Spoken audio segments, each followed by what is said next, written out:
Chapter 350. Are you planning to rob us? 4. Okay, well forgive you since you sincerely admit your mistake, Lung Ruoxue said with a smile. Alas.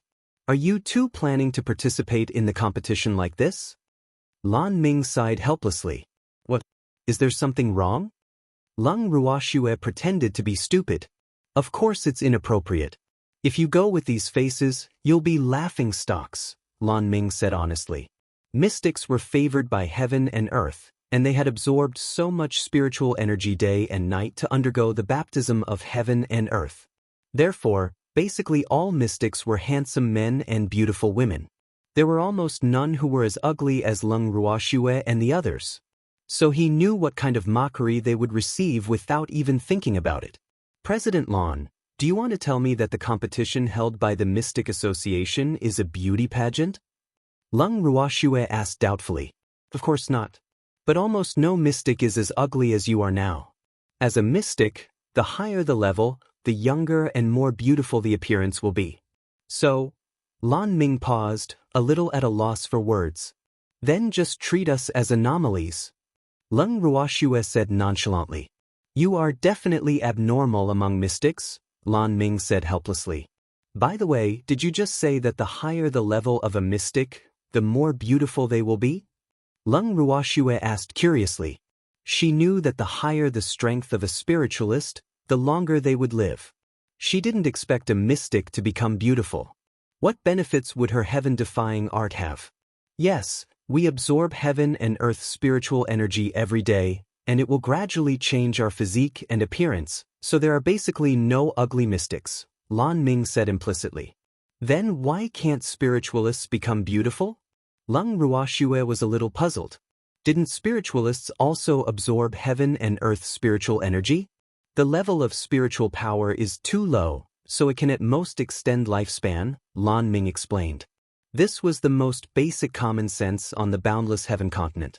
He didn't expect Lung Ruoxue not to know. Lung Ruoxue nodded understandingly and asked, Oh, President Lan, when are we leaving? The day after tomorrow.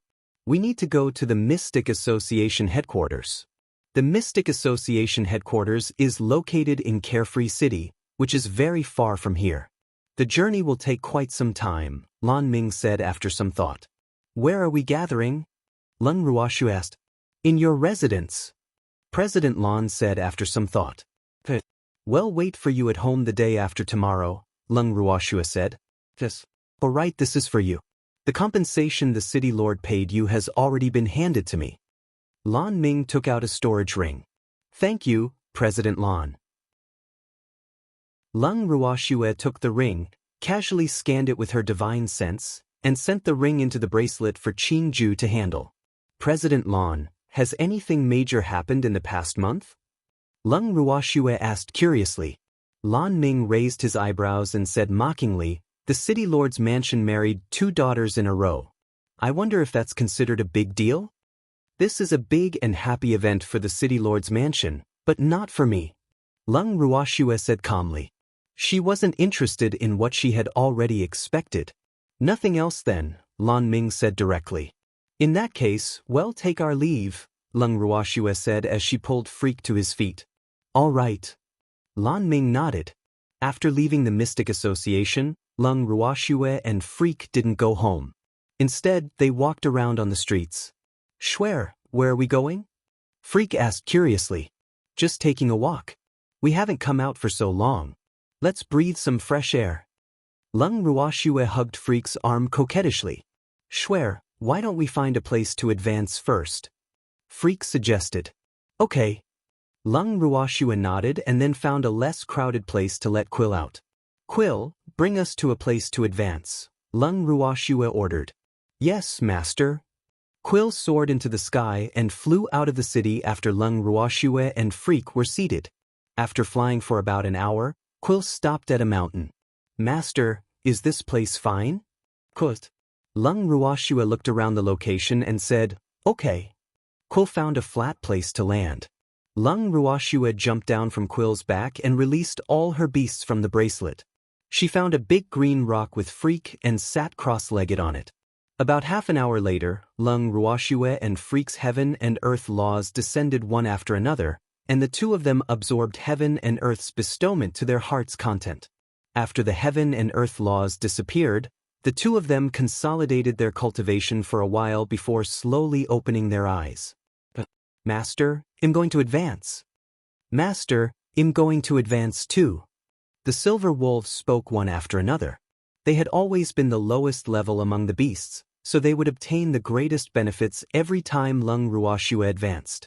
Many silver wolves were actually already level 9 holy beasts. They could become divine beasts if they advanced again this time. As soon as the silver wolves' exclamation sounded, one of the silver wolves took the lead to advance.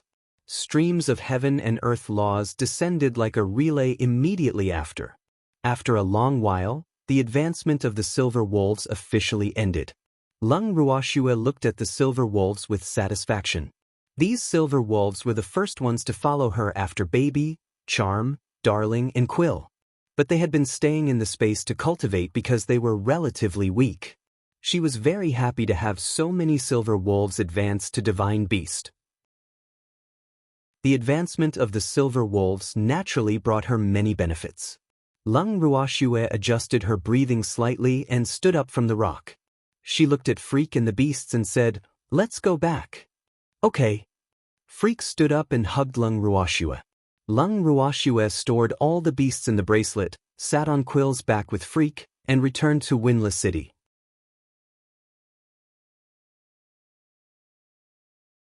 He couldn't wait anymore.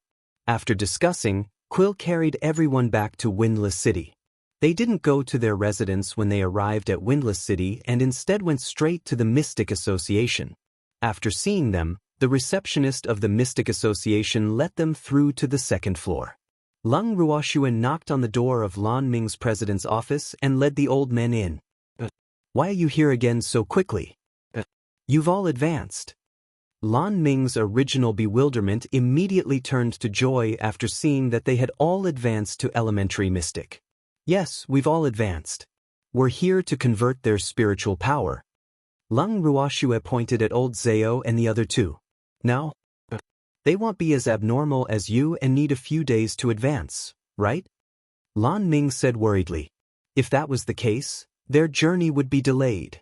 Hee, President Lan, don't worry. The most perverted people in our group have converted. We're normal, old Zhao comforted with a smile. Oh, in that case, he'll bring you to the conversion room. I don't have to repeat the rules, right? Lan Ming asked. These three people were also present when he told Lung Ruoxue and the others about the precautions for converting spiritual power. There's no need. We know, old Zhao said. Then let's go. Lan Ming stood up and led them to the conversion room from last time. After they arrived in the conversion room, the three of them found a small room and entered without needing Lan Ming to say anything. They seemed to be in a hurry, Lan Ming said speechlessly as he found a chair to sit down. He finally realized that no one with this little girl was normal. Lung Ruoxue also sat down and teased, "They're afraid of wasting your time, President." As if I would believe you. Lan Ming said very honestly with a pout. President, how can a handsome man like you pout? Lung Ruoxue said in disapproval. So what? Can't a handsome man pout and fart? Lan Ming said in objection. Of course not. That would affect your image. Lung Ruoxue teased with a light smile. Doesn't he fart or pout? Lan Ming pointed at Freak. If Schwer says no, it means no, Freak echoed without any opinion. He was definitely a good man who listened to his wife. Why are you so obedient? Lan Ming was speechless. He had lived for decades, but he had never seen such an obedient man. Yes, of course. Who else should I listen to if not my wife? Freak said nonchalantly.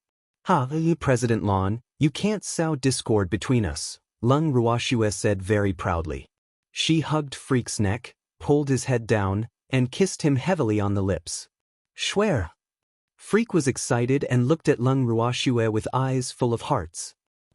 Schwer actually kissed me in front of so many people. This is great, hee. This time, my status is even more unshakable. Lass, there are a lot of people here. Lan Ming reminded. Chapter 352. Are you planning to rob us? 6. You're calling me a lass? Don't tell me you're an undying old man? Lung Ruoxue guessed, her watery eyes looking back and forth on Lan Ming's body. I'm not that old, okay? Lan Ming was speechless. Although he was a little bit older, he was still far from becoming an old man. The president of the Mystic Association headquarters was the real undying old man. I think you must be more than 80 years old, right? Lung Ruoxue murmured with a frown. Damn lass, I'm not that old. Lan Ming fell to the ground with a plop after hearing what Lung Ruoxue said. After getting up, he glared at Lung Ruoxue with all his might. Boo! I'm only in my 30s, and I'm definitely considered a peerless young man in this world. But in Lung Ruoxue's mouth, I actually became an old man in his 80s. Boo! What's with this girl's eyes? Do I look that old? Oh, then you must be at least 50, Lung Ruoxue continued guessing. Stop. Stop guessing. I'm scared of you. I'm only 35 this year, Lan Ming said gloomily while looking at Lung Qingtian and the others, who were secretly laughing. He was now very sure that this girl absolutely did it on purpose. Boo-hoo, deliberately bullying me. I'm sorry. I really can't tell, Lung Ruoxue said shyly, but she was laughing in her heart. Ah, Lan Ming is quite interesting. Then you know now, right? Lan Ming asked through gritted teeth. Okay. Lung Ruoxue nodded obediently and stopped teasing him. Lan Ming glared at Lung Ruoxue, then closed his eyes and began cultivating.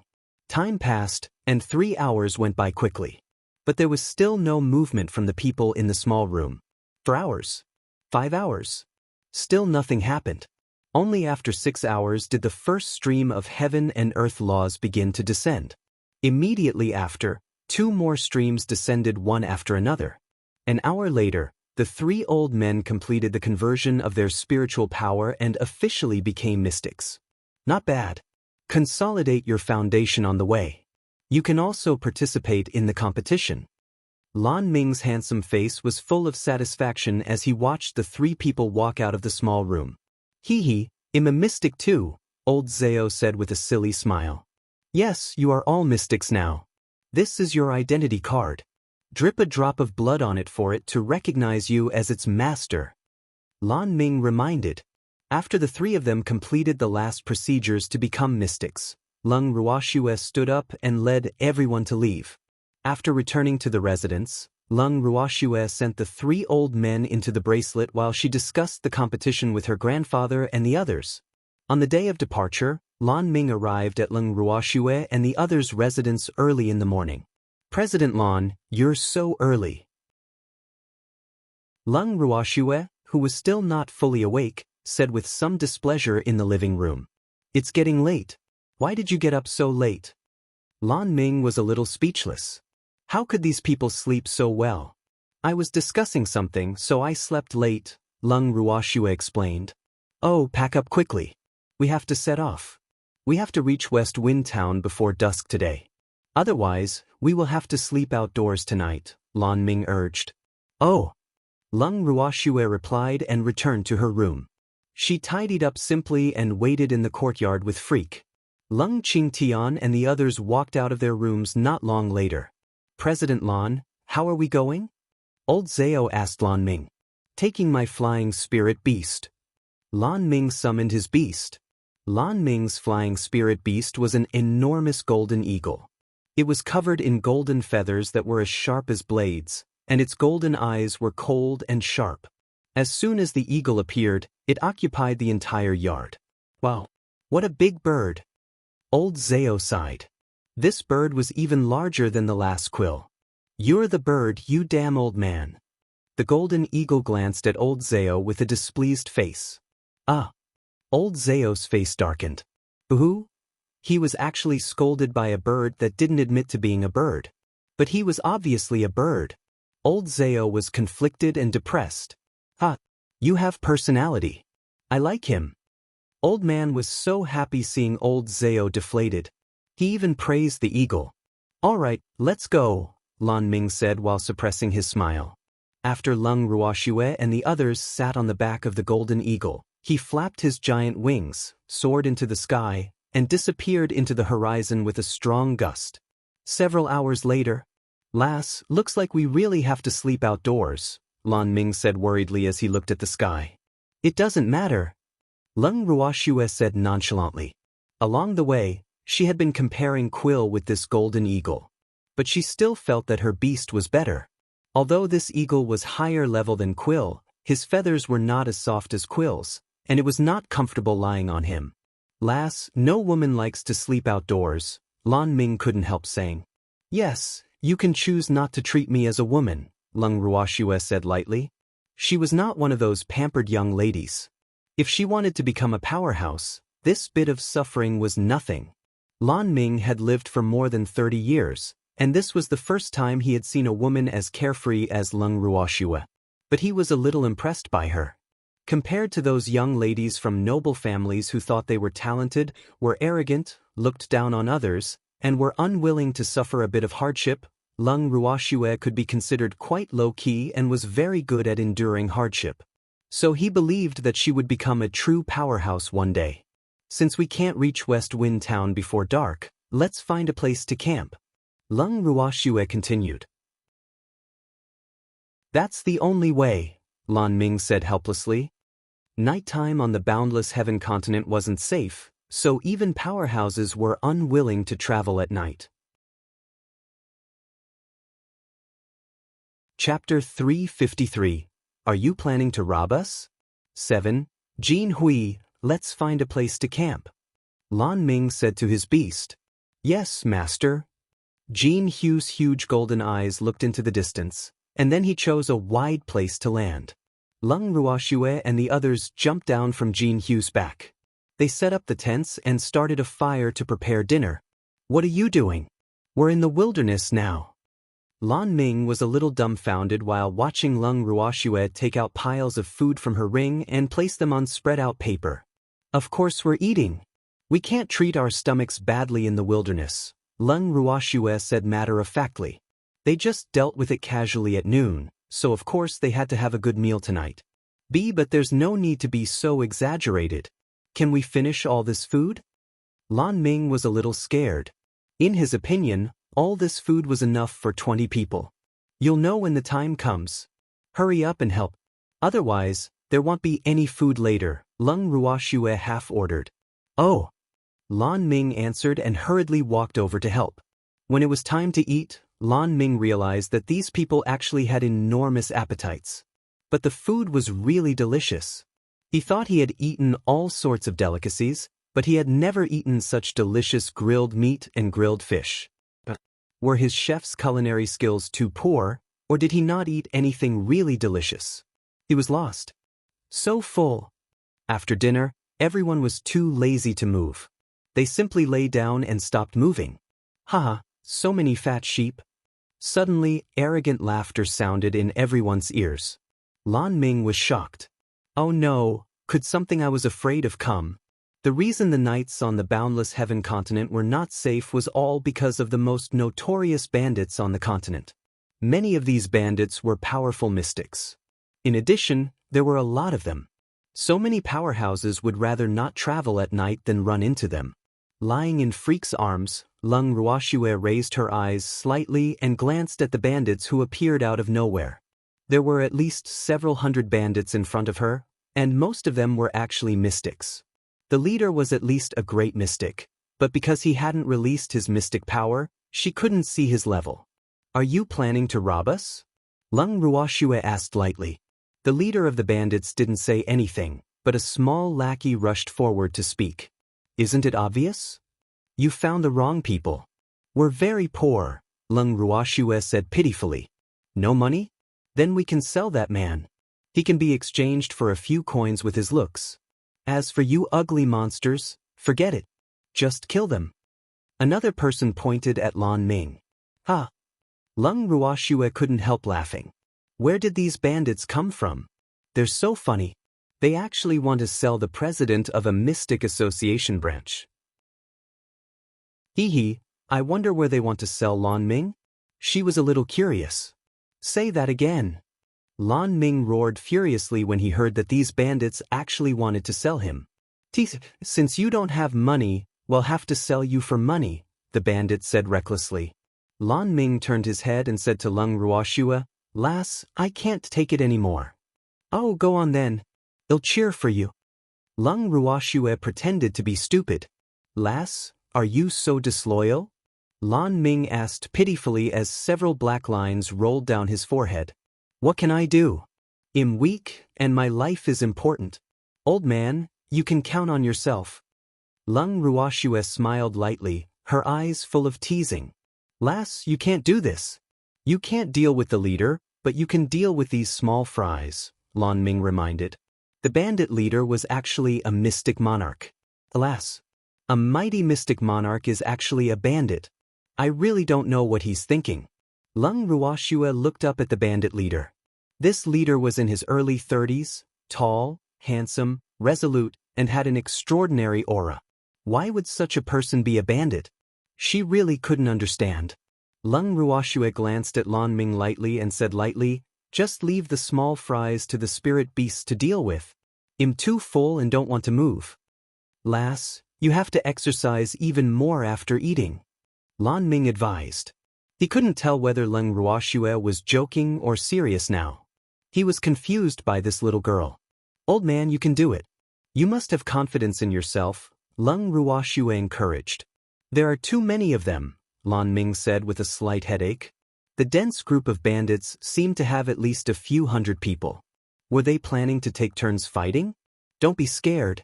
At worst, I'll lend you old Zao, Lung Ruoxue said very kindly. Lass, even you can't do it, let alone an old man like me. Spare me. Old Zao said hurriedly. Boo-hoo, how could he be a match for these bandits? Wasn't this killing him? Old Zao, you have to grasp the opportunities that the little girl gives you. It's up to you whether we can live or not. Old man covered his mouth and smirked. Damn old man, scram to the side. Old Zao roared furiously. Ha! Lung Ruoxue couldn't help laughing again. Sometimes, watching these two old men bicker was quite interesting. Lass, I just entertained you. You can't let me throw my life away. Old Zao said pitifully, tears seeming to be shining in his eyes. Old Lan can deal with these bandits alone, Lung Ruoxue said confidently. She wanted to see Lan Ming's strength, so how could she help? That's good. Old Zao wiped the cold sweat off his forehead and was finally at ease. Lass, are you really so disloyal? Lan Ming asked pitifully with a bitter face. Alas, how can this girl be more cunning than a fox? Chapter 354. You are so ugly when...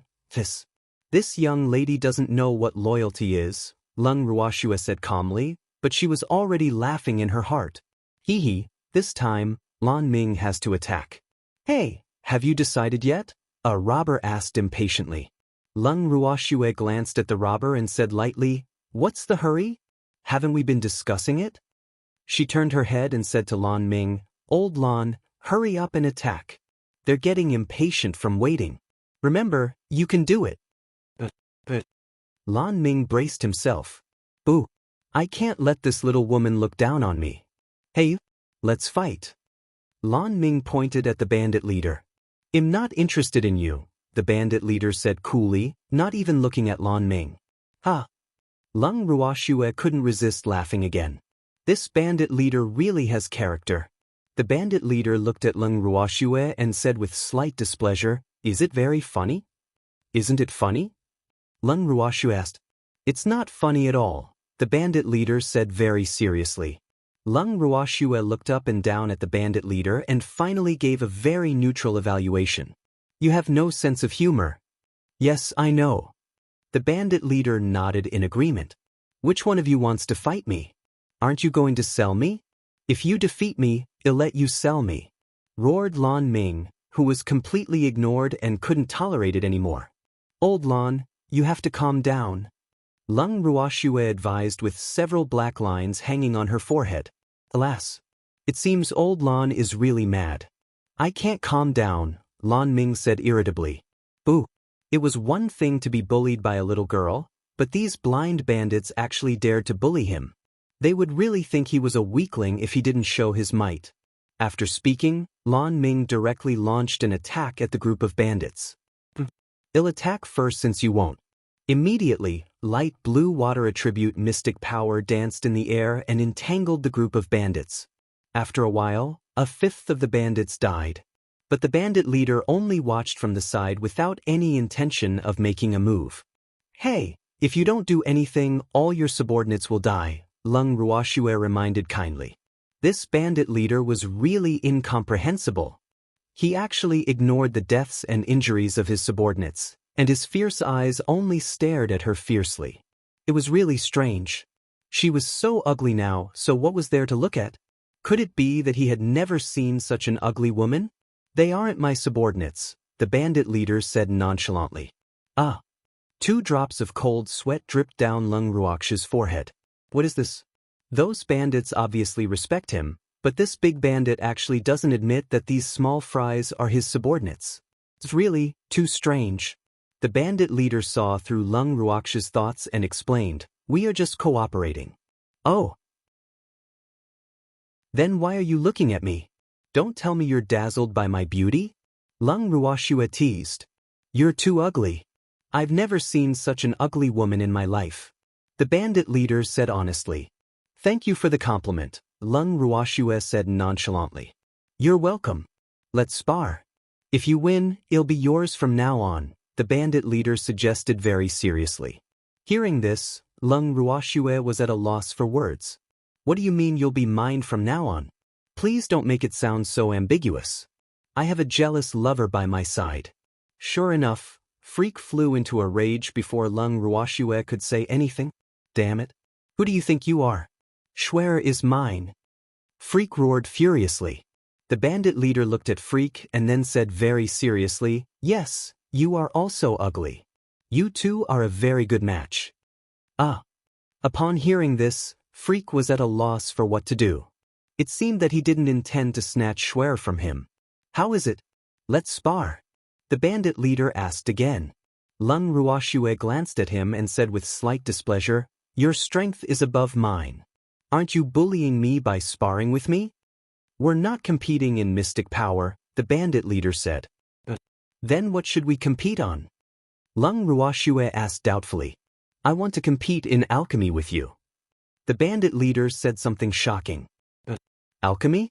You found the wrong person," Lung Ruoxue said in surprise, but she couldn't help thinking, how does this guy know that I'm an alchemist? "I believe my senses.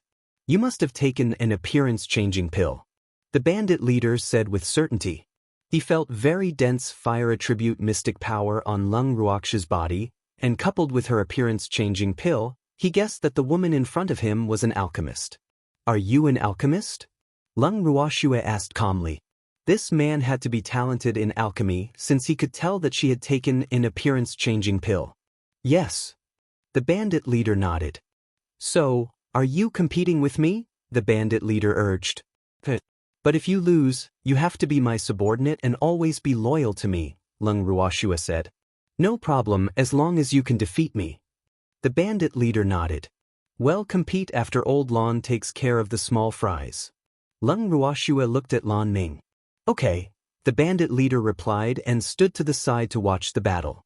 "Go help old Lan." Lung Ruoxue let Charm, Darling, Dazzle, and the other beasts out after seeing that Lan Ming was so busy. Well, if she didn't help soon, old Lan would be exhausted. "Lass, at least you have some conscience," Lan Ming shouted at Lung Ruoxue when he saw the beasts that suddenly joined in the fight. "I didn't do it to help you. I did it to give my beasts a chance to train," Lung Ruoxue said lightly. Chapter 355. You are so ugly, too. "Lass, will it kill you to let me be happy?" Lan Ming complained. "I'll be happy if you're not happy," Lung Ruoxue said with a light smile. "Alas! You ungrateful damn girl, why don't you just anger me to death?" Lan Ming said gloomily. "That won't do. You still owe me money," Lung Ruoxue said with a smile. Lan Ming really wanted to vomit blood. What does she mean by "I still owe her money"? That's obviously a remuneration, okay? How did it become money I owe her? Boo. Women and villains are really the hardest to raise. Old Lon, don't be lazy. Hurry up and destroy these bandits. I have serious business. Lung Ruoxue urged. Damn girl, I'm so tired. Which eye of yours saw me slacking off? Lan Ming roared. Not far away, Jin Hui, who was fighting dozens of bandits, looked at his master with incomparable pity. Alas, poor master, you have never won a quarrel against that little demon. Why haven't you learned your lesson? Swear, are we really not going to help? Lung Qingtian asked softly. He was a little embarrassed seeing President Lan fighting 100 people alone. Grandpa, don't worry. Old Lan can handle it. We have to have confidence in him. Lung Ruoxue gave her grandfather a reassuring look and comforted him. That's right. Don't we have a ready-made goon? Why would we need to do anything? Old Zhao said matter-of-factly. Poor Lan Ming had already been treated as a goon. Grandpa, calm down. Lung Ruoxue smiled gently. Old Zhao's words really matched her thoughts. Alas. All right then. Lung Qingtian looked at Lan Ming sympathetically. Alas. President Lan, it's not that I don't want to help. You're really too strong. As the saying goes, the capable work harder. So, sorry to trouble you. The mouth of the bandit leader, who was standing not far away, kept twitching as he thought, who are these people? He was starting to doubt his judgment. Did I find the wrong person? About half an hour later, when the last ray of mystic power disappeared in front of everyone, all the bandits were eliminated. Lass, what should we do with this leader? Lan Ming looked at the bandit leader. He can't be killed. He's my future subordinate, Lung Ruoxue said with a light smile. Ah. Lan Ming was stunned. Did something happen that he didn't know? His mind was on the battle just now, so he didn't notice the situation here. He wants to compete in alchemy with me. He will become my subordinate if he loses, Lung Ruoxue explained. But, lass, are you also an alchemist? Why didn't you tell me? Lan Ming was surprised. This girl's potential as a mystic was already so shocking. If she was also an alchemist, then he simply couldn't imagine her future. Do I have to tell everyone I meet that I'm an alchemist? Moreover, you didn't ask me. Lung Ruoxue said innocently. I was wrong. I shouldn't have argued with you about this, Lan Ming said a little gloomily, but he couldn't help grumbling in his head. Do I have to ask everyone I see if they're an alchemist? You are a good boy for recognizing your mistake and correcting it, Lung Ruoxue praised. Thank you, Lan Ming said with a bitter face. He glared at Jin Hui, who was hiding at the side and laughing secretly. Boo, even my beast is laughing at me. Can we start the competition now? The bandit leader asked. Let's begin. Lung Ruoxue nodded and took out a small pill furnace from the bracelet. Wow. Lass, your pill furnace is really too. Old Zhao didn't know how to describe this pill furnace. As an artificer, he knew very well how high the quality of the pill furnace Lung Ruoxue took out was. Moreover, he guessed that it shouldn't be her best pill furnace. The bandit leader's eyes lit up. He looked at the palm-sized pill furnace and almost drooled. This pill furnace was definitely a dream for alchemists. Boo! He looked at the slightly crude pill furnace in his hand and felt a little inferior. If I win, you have to give me this pill furnace, the bandit leader said shamelessly after calming down. No problem. I'll give it to you even if you lose. I've always been generous to my subordinates, Lung Ruoxue said readily. Hey leader, you're not using a pill furnace, are you? Old Zhao stared at the pill furnace in the bandit leader's hand for a long time before he realized that it wasn't a pill furnace at all. It was obviously an ore that had yet to melt completely. He had lived for so long, and this was the first time he had seen an alchemist use a raw ore for alchemy. There's nothing I can do. I can only use this, the bandit leader said gloomily. Alas, he had to think of a way to replace this crude pill furnace. Use this. Lung Ruoxue couldn't bear to watch any longer and handed the pill furnace to the bandit leader. This fellow couldn't escape from her palm anyway. Thank you. I am Jing En, the bandit leader said gratefully. He hurriedly took the pill furnace Lung Ruoxue handed to him and hugged it tightly in his arms as if he had obtained a treasure, afraid that it would be snatched away. After giving the pill furnace to Zheng En, Lung Ruoxue took out another pill furnace from the bracelet and placed it in front of herself. "Let's begin," Lung Ruoxue said lightly. "Why do you have so many pill furnaces?" Zheng En asked dumbfoundedly. He couldn't even get a decent pill furnace, but this woman actually took out 2 at once. Boo-hoo, comparisons were odious. They were both alchemists, but why was the difference so big? My master left them for me. Are we going to compete or not? Lung Ruoxue urged. "Compete. Let's begin," Zheng En hurriedly said. As the saying went, a gift blinds the eyes. He couldn't be cool anymore after taking Lung Ruoxue's pill furnace. "Light the fire first," Lung Ruoxue said modestly. "Men first. You light it first." Zheng En also gave in modestly. "Brat, hurry up. What are you being so long-winded for?" Old Zhao urged, not being able to take it anymore. Chapter 356, You Are So Ugly 3, "Oh, all right then." Zheng En nodded helplessly and then lit the pill furnace. "It's actually a divine flame." Old Zhao's eyes widened in jealousy as he looked at the red and purple flame. "Ooh, I want a divine flame too." Lung Ruoxue looked at her future subordinate with satisfaction. People who possessed a natal divine flame were considered rare. She didn't expect to meet one. Great. Lung Ruoxue saw that the other party had already lit the pill furnace, and a small flame lit on her fingertips. As soon as this small flame appeared, the people originally surrounding her immediately jumped away and looked at her with fear on their faces. Zheng En, who was taking out herbs from his ring, also looked at her in disbelief. "What are you doing?" Lung Ruoxue asked in puzzlement. "What's with their gazes? Lass, do you want to grill us alive?" Old Zhao was a little speechless. This girl's flame temperature actually rose again. "Swear, we can't stand the temperature of your flame," Lung Qingtian explained. "Ah." Lung Ruoxue was speechless. "Is the temperature of this flame really that high? Why don't I feel it?" "Freak, is the temperature of this flame very high?" Lung Ruoxue turned her head and asked Freak, the only one who didn't leave her side. "It's all right," Freak said ingratiatingly. His words attracted several disdainful gazes. "You're the best," Lung Ruoxue praised while caressing Freak's head like she was petting a puppy. "Yes, of course." Freak was so proud. "Hehe," Shuer praised me again. What kind of flame is this?" Zheng En couldn't help asking when he returned to his senses. This flame could actually make his natal divine flame feel fear. How was this possible? This was too unbelievable. His flame was a rare divine flame. It's considered a divine flame. Lung Ruoxue said indifferently. In fact, she didn't know what her current flame was. In short, the pills or equipment refined by her current flame were definitely better quality than before.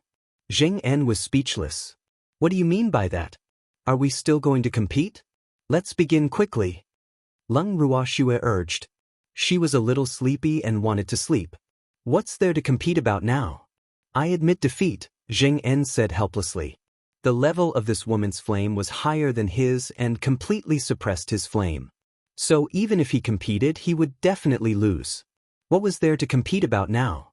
"Brat, at least you know your place. Fighting with this girl is just courting death." Old Zhao patted Zheng En's shoulder.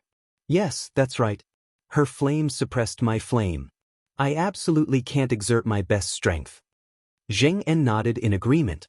"Can my flame suppress your flame?" Lung Ruoxue asked curiously.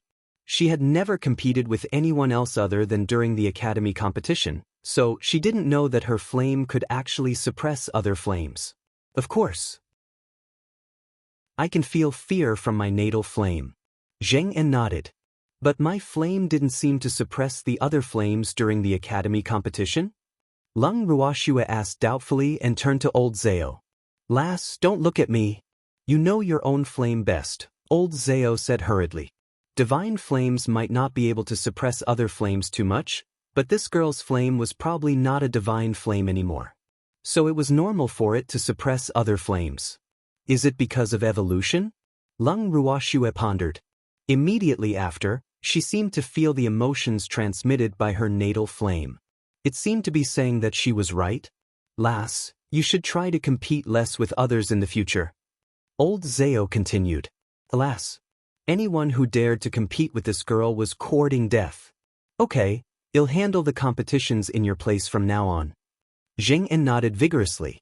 Then Zheng En suddenly knelt on one knee and swore very seriously, Zheng En, am willing to acknowledge. Zheng En glanced at Lung Ruoxue, depressed.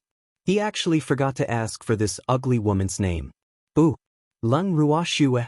Lung Ruoxue said. Oh. I, Zheng En, am willing to acknowledge Lung Ruoxue as my master. I will always be loyal and will never betray her. Zheng En swore to the heavens. Then the contract array descended, and the contract was formally established. Lung Ruoxue felt the mental connection between her and Zheng En and nodded with satisfaction. This Zheng En is quite tactful. He knows to establish a contract to show his loyalty. But what she didn't expect even more was that Zheng En was actually a mystic monarch. Zheng En, where is your bandit lair? Lung Ruoxue asked curiously. Miss, it's not far from here, Zheng En answered respectfully as 2 drops of cold sweat dripped down his forehead. Alas, he knew what his master wanted to do even without guessing. Bring us there. Lung Ruoxue said calmly. Since they wanted to rob them, they had to be prepared to be robbed. Anyway, all the bandits were dead, and the bandit leader had become her subordinate. The wealth they had painstakingly robbed for so many years shouldn't be left for others to take advantage of, so she would keep it for them. Yes, miss, Zheng En said. Lung Ruoxue sent the beasts into the bracelet, and everyone packed their things simply.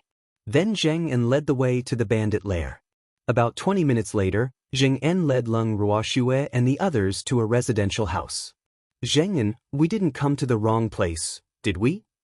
Lung Ruoxue was speechless as she looked at the tall and grand mansion in front of her. Why were bandits living so well? No wonder even mystics went to be bandits. Miss, this is the right place, Zheng En said with certainty. He also knew that this place was not very convincing, but this was really the bandit lair. Let's go in and take a look. Lung Ruoxue pushed open the door and walked straight in. Chapter 357. You are so ugly, 4.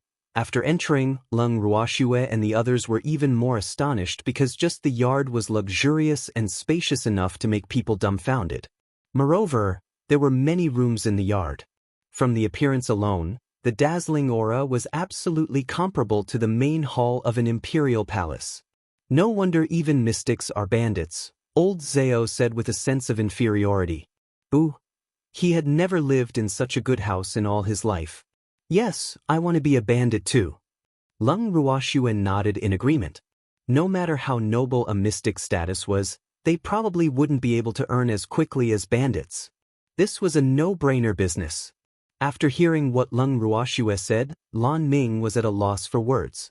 Aren't you doing what bandits do now? Miss, it's not easy being a bandit now either. Zheng En complained with a bitter face. Why? Lung Ruoxue asked in puzzlement.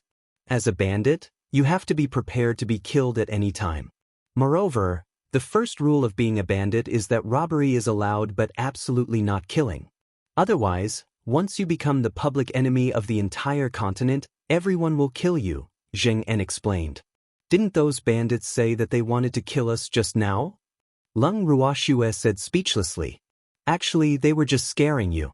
They wouldn't have really killed you. But there was really a possibility of selling him for some money. After all, they can't work for nothing. Zheng En pointed at Lan Ming. Unfortunately, the bandits kicked an iron plate this time and were wiped out instead. Those bandits have good taste. He can indeed sell for a good price. Lung Ruoxue smiled happily. But I'm curious. Where would they have sold old Lan? Lung Ruoxue asked. There are many places, such as to the daughters of noble families who like beauty, Zheng En said. Ugh. Lung Ruoxue deliberately dragged it out, causing Lan Ming to roll his eyes. Miss, Actually, I only had a cooperative relationship with those bandits, Zheng En continued. What kind of cooperation? Leng Ruoxue asked curiously. They provided me with all sorts of herbs, and I had to strengthen their imposing manner because I was the strongest among them. Zheng En said helplessly. Alas. He had no choice but to ally with those bandits for the sake of herbs. Boo. Those bandits were quite smart. They really knew how to use you to intimidate people, Leng Ruoxue praised. So what? They still died in your hands. Zheng En looked at Lan Ming. He knew that this man was very strong from the moment he saw him. Miss, all the treasures they robbed over the years are here. While speaking, Zheng En had already brought Leng Ruoxue and the others to an inconspicuous room. Open the door. Leng Ruoxue ordered. Okay. Zheng En opened the door with the key and led Leng Ruoxue and the others in. Leng Ruoxue and the others walked into the room and saw the casually piled treasures. They no longer wanted to say anything. Plus, I think we should just become bandits too. With our strength, we will definitely rob more than them, Old Zhao suggested with shining eyes. Old Zhao, this idea suits me very well. Leng Ruoxue teased, but her eyes turned to Lan Ming. Why are you looking at me? I won't stoop that low, Lan Ming said resolutely. Really? Wait and see. Leng Ruoxue smiled deviously. Miss, do you really want to be a bandit? Zheng En said dumbfoundedly. Was he destined to be unable to get rid of his identity as a bandit for the rest of his life? Boo. Leng Ruoxue gave Zheng En a knock on the head and said with a smile, Of course not. This young lady will only rob people who provoke me. Ha. Oh, that's good. Zheng En was relieved. He didn't want to be a bandit anymore. He had no choice in the past. Leng Ruoxue unceremoniously stored all the treasures in the room into the bracelet and confidently claimed them. Lass, you're rich this time. This wealth is enough to match the entire wealth of a medium-sized family, Lan Ming said. This isn't enough either. Leng Ruoxue said gloomily with a frown. Boo. There are too many family members. This isn't enough? How many people are there in your family? Lan Ming asked in disbelief. Too many, Leng Ruoxue said with a slight headache. Lan Ming was speechless. If this amount of wealth wasn't enough to support them, then there must be a lot of people in their family. Leng Ruoxue turned to Zheng En. Zheng En, let's stay here for the night and leave tomorrow. Okay, Mississippi. But where are we going? Zheng En asked curiously. To Carefree City, Leng Ruoxue said. Carefree City? Miss, can I not go? Zheng En said with a troubled expression. Why? Leng Ruoxue looked at Zheng En doubtfully, her watery eyes saying, Give me a reasonable explanation. I don't want to go to Carefree City, Zheng En stammered. Give me a reason, Leng Ruoxue half-ordered while glaring at Zheng En. Zheng En braced himself and said honestly, The Alchemist Association headquarters is also in Carefree City, so I don't want to go. Boo. I wonder if Miss will chase me away after knowing about my past. Do you have any trouble with the Alchemy Association headquarters? Leng Ruoxue guessed, but her face was full of realization. Miss, actually, I'm an alchemist who was expelled from the Alchemist Association headquarters. I've already been disqualified from being an alchemist, so I had no way of obtaining medicinal herbs. And as a last resort, I transacted with those bandits, Zheng En explained with a pained expression. Could you be that Zheng En? Lan Ming suddenly shouted. No wonder he found the name familiar. But it had been too long, so he couldn't remember it immediately. Yes, I am the Zheng En who was expelled from the Alchemist Association headquarters 15 years ago. Zheng En said coldly, his eyes full of hatred. Alas, it had been 15 years, but his heart still bled every time he thought about that matter. Chapter 358, Provocation, 1. I don't care what kind of enmity you have with someone in the Alchemist Association headquarters, but you have to go to Carefree City. As for your hatred, you have to take revenge for yourself, Leng Ruoxue said lightly. Although she didn't ask him in detail about the cause and effect of the matter, she could guess what kind of treatment he had received. After all, such a matter was not strange no matter where it was. Miss, it's not that I don't want to take revenge. It's just that my enemy is very powerful now. I'm not his match, Jing En said helplessly. Just because you don't have strength now doesn't mean you won't have it in the future. I didn't ask you to seek revenge now. What's the rush? Leng Ruoxue smiled lightly. Since Zheng En was already hers now, then of course she couldn't stand by and watch others bully her own people. Yes, I'm not in a hurry. I've already endured for so many years. Sooner or later, I will take revenge for being framed with my own hands, Zheng En said vigorously as if he was a different person. Brat Zheng, that's right.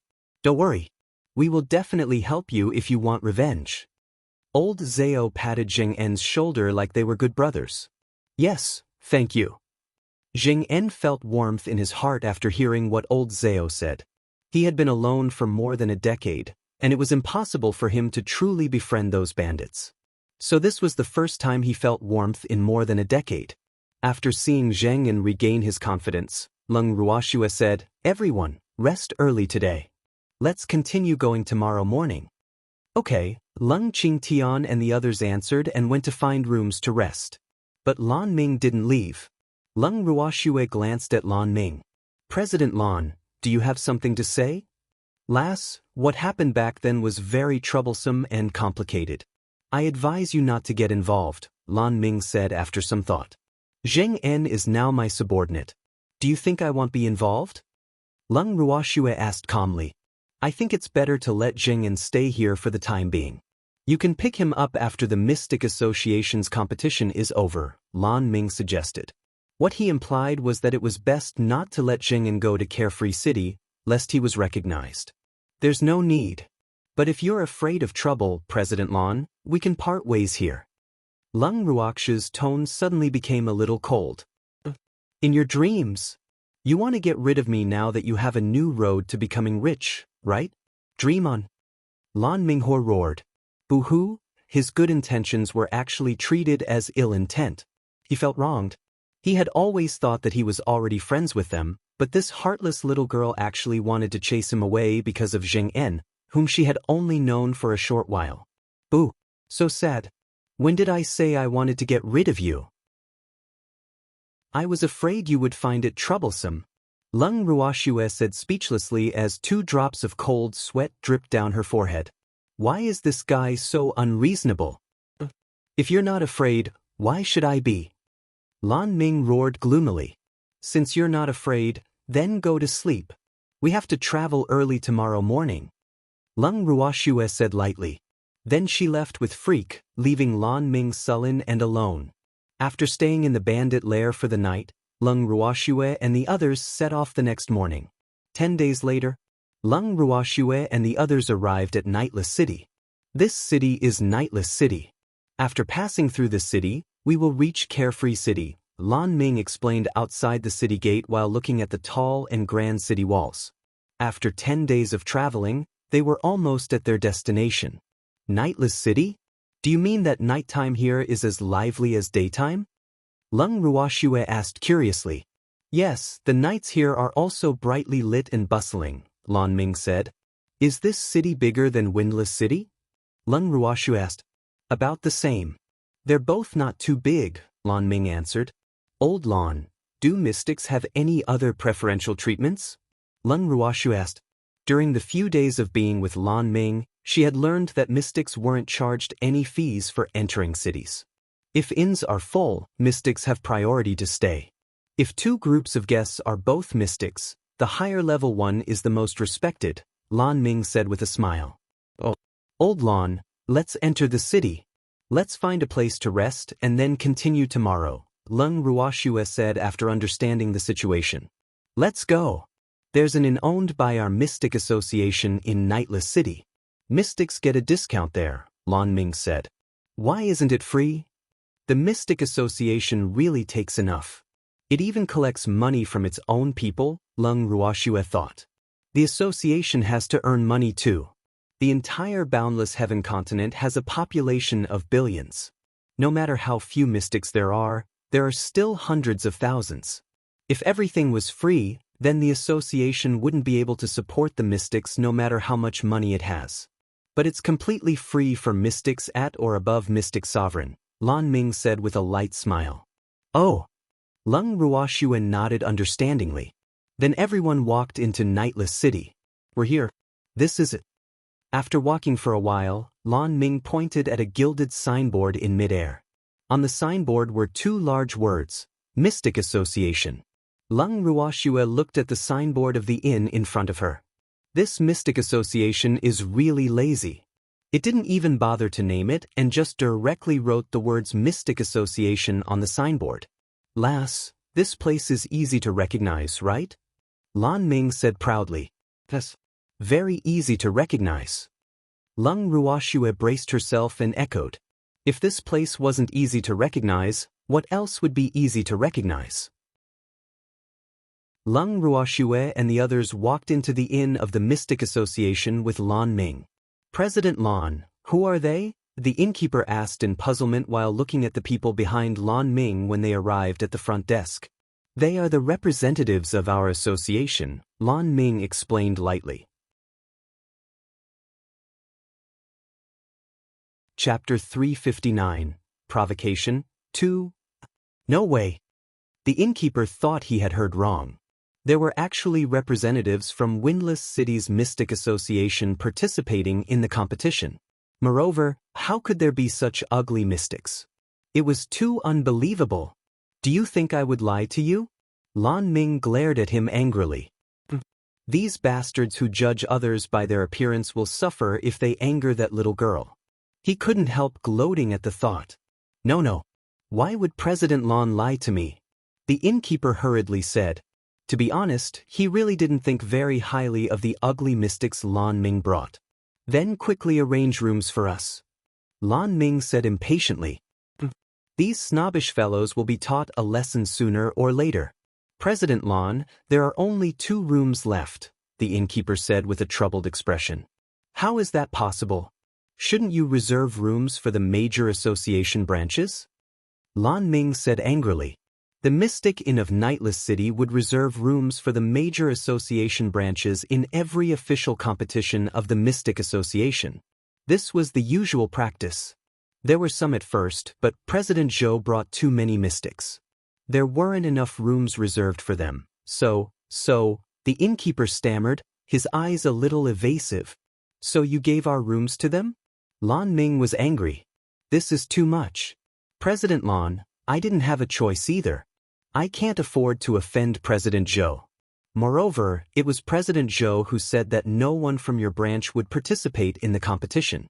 That's why I gave him the rooms, the innkeeper hastily explained. Boo! The Mystic Association of Windless City had forfeited the previous competition, so he didn't expect them to send people this time. Do you mean that you can afford to offend me, but you can't afford to offend President Zhou? Lan Ming narrowed his eyes in displeasure. No, that's not what I mean. We can't afford to offend either of you. The innkeeper was so anxious that he was about to cry. Boo-hoo, could he pretend to faint? Old Lan, forget it. Why fuss over it with a servant? 2 rooms are enough, Lung Ruoxue said calmly. That's true. It's beneath my status to fuss over something with a servant. Lan Ming smiled elegantly. Bring us to our rooms quickly. Lung Ruoxue ordered. Yes, please follow me, the innkeeper said cautiously. Boo-hoo, why was this ugly woman's aura more terrifying than President Lan's? Sirs and madam, these are the 2 rooms. The innkeeper led Lung Ruoxue and the others to the 3rd floor and pointed at the 2 innermost rooms. Old Lan, we want to cultivate. You can have a room to yourself. Lung Ruoxue casually pushed open a door and walked in directly. Freak and the others followed closely behind. If there's nothing important, don't disturb us, Lan Ming said coldly to the innkeeper after seeing Lung Ruoxue and the others enter the room. Then he pushed open the door and entered his room. In Lung Ruoxue and the others' room, Miss, I want to enter the space, Zheng En said impatiently as soon as Lung Ruoxue entered the room before they could even size up the room.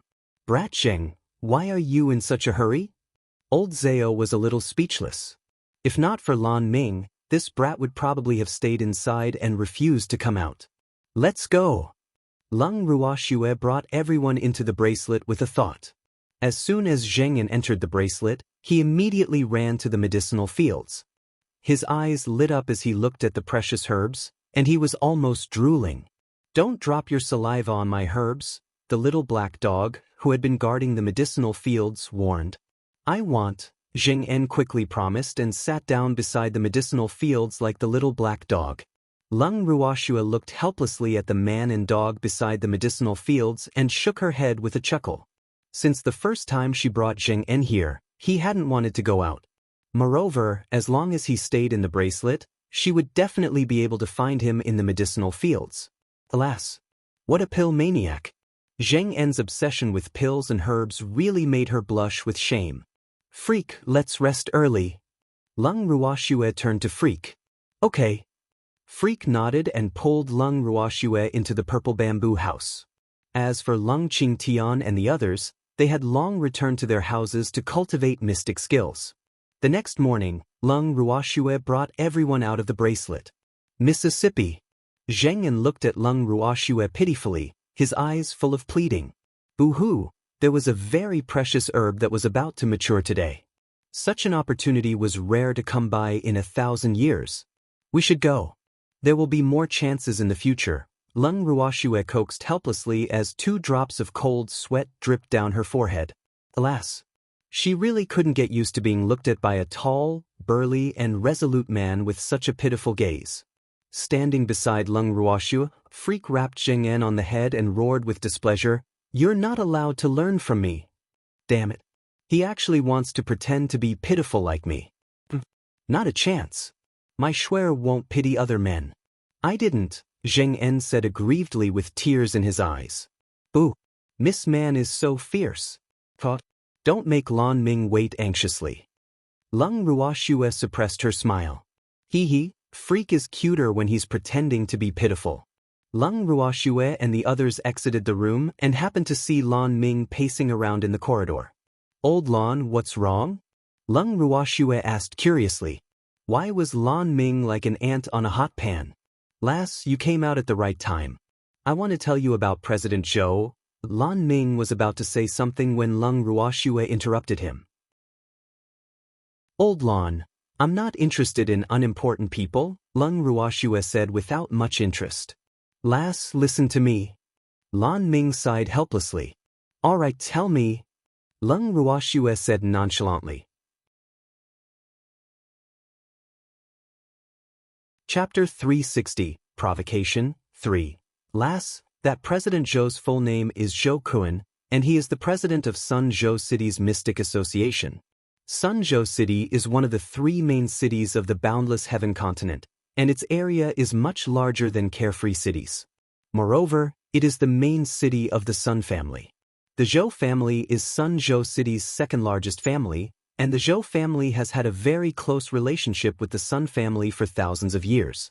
This Zhou Kun is the first son of the Zhou family and is extremely talented. His mother is also the eldest young lady of the Sun family, so Zhou Kun's status in the Sun family is also very high.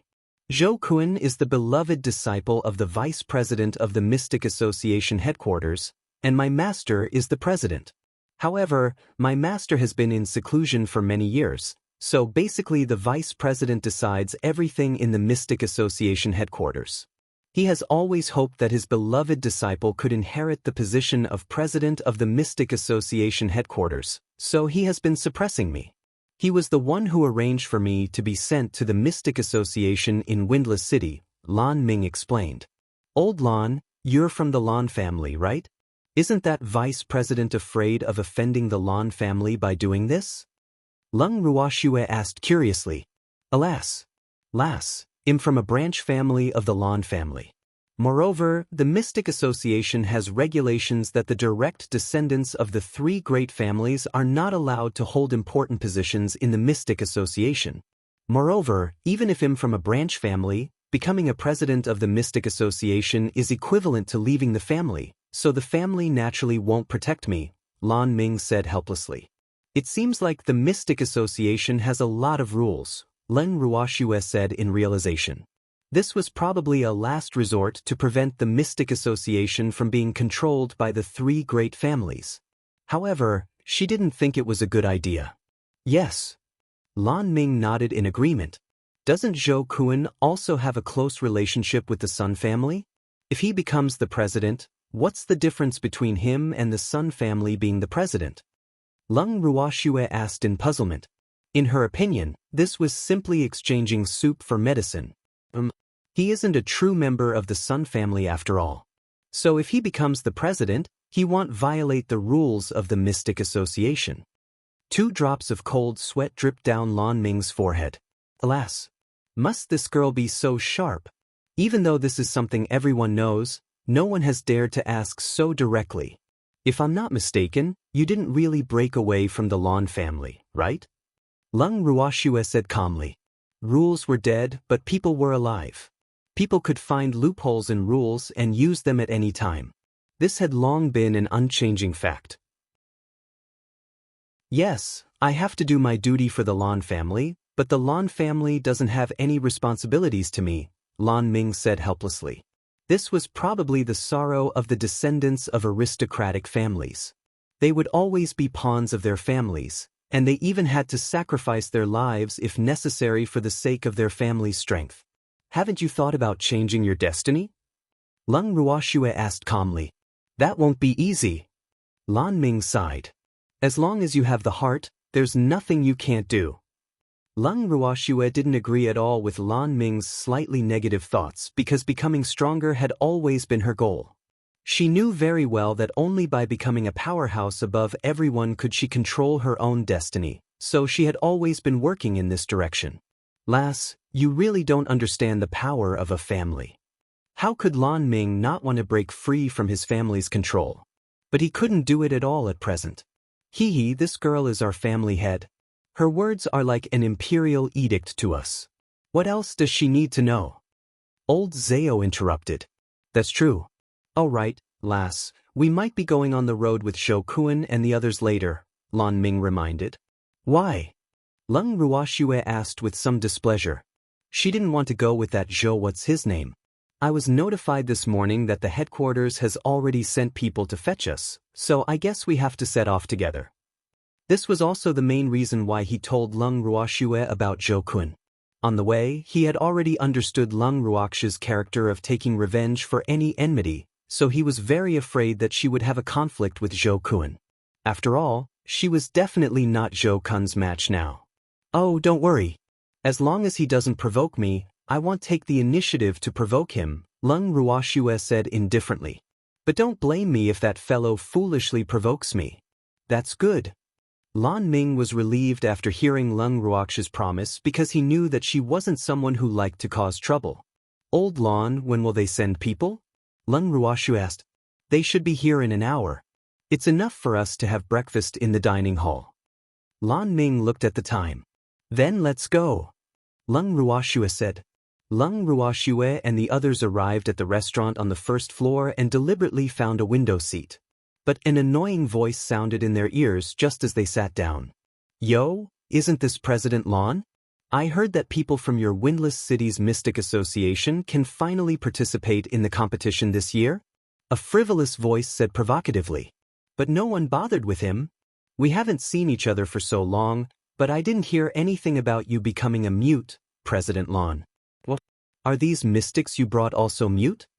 Zhou Kun, who was standing by their table, endured his anger and continued provoking.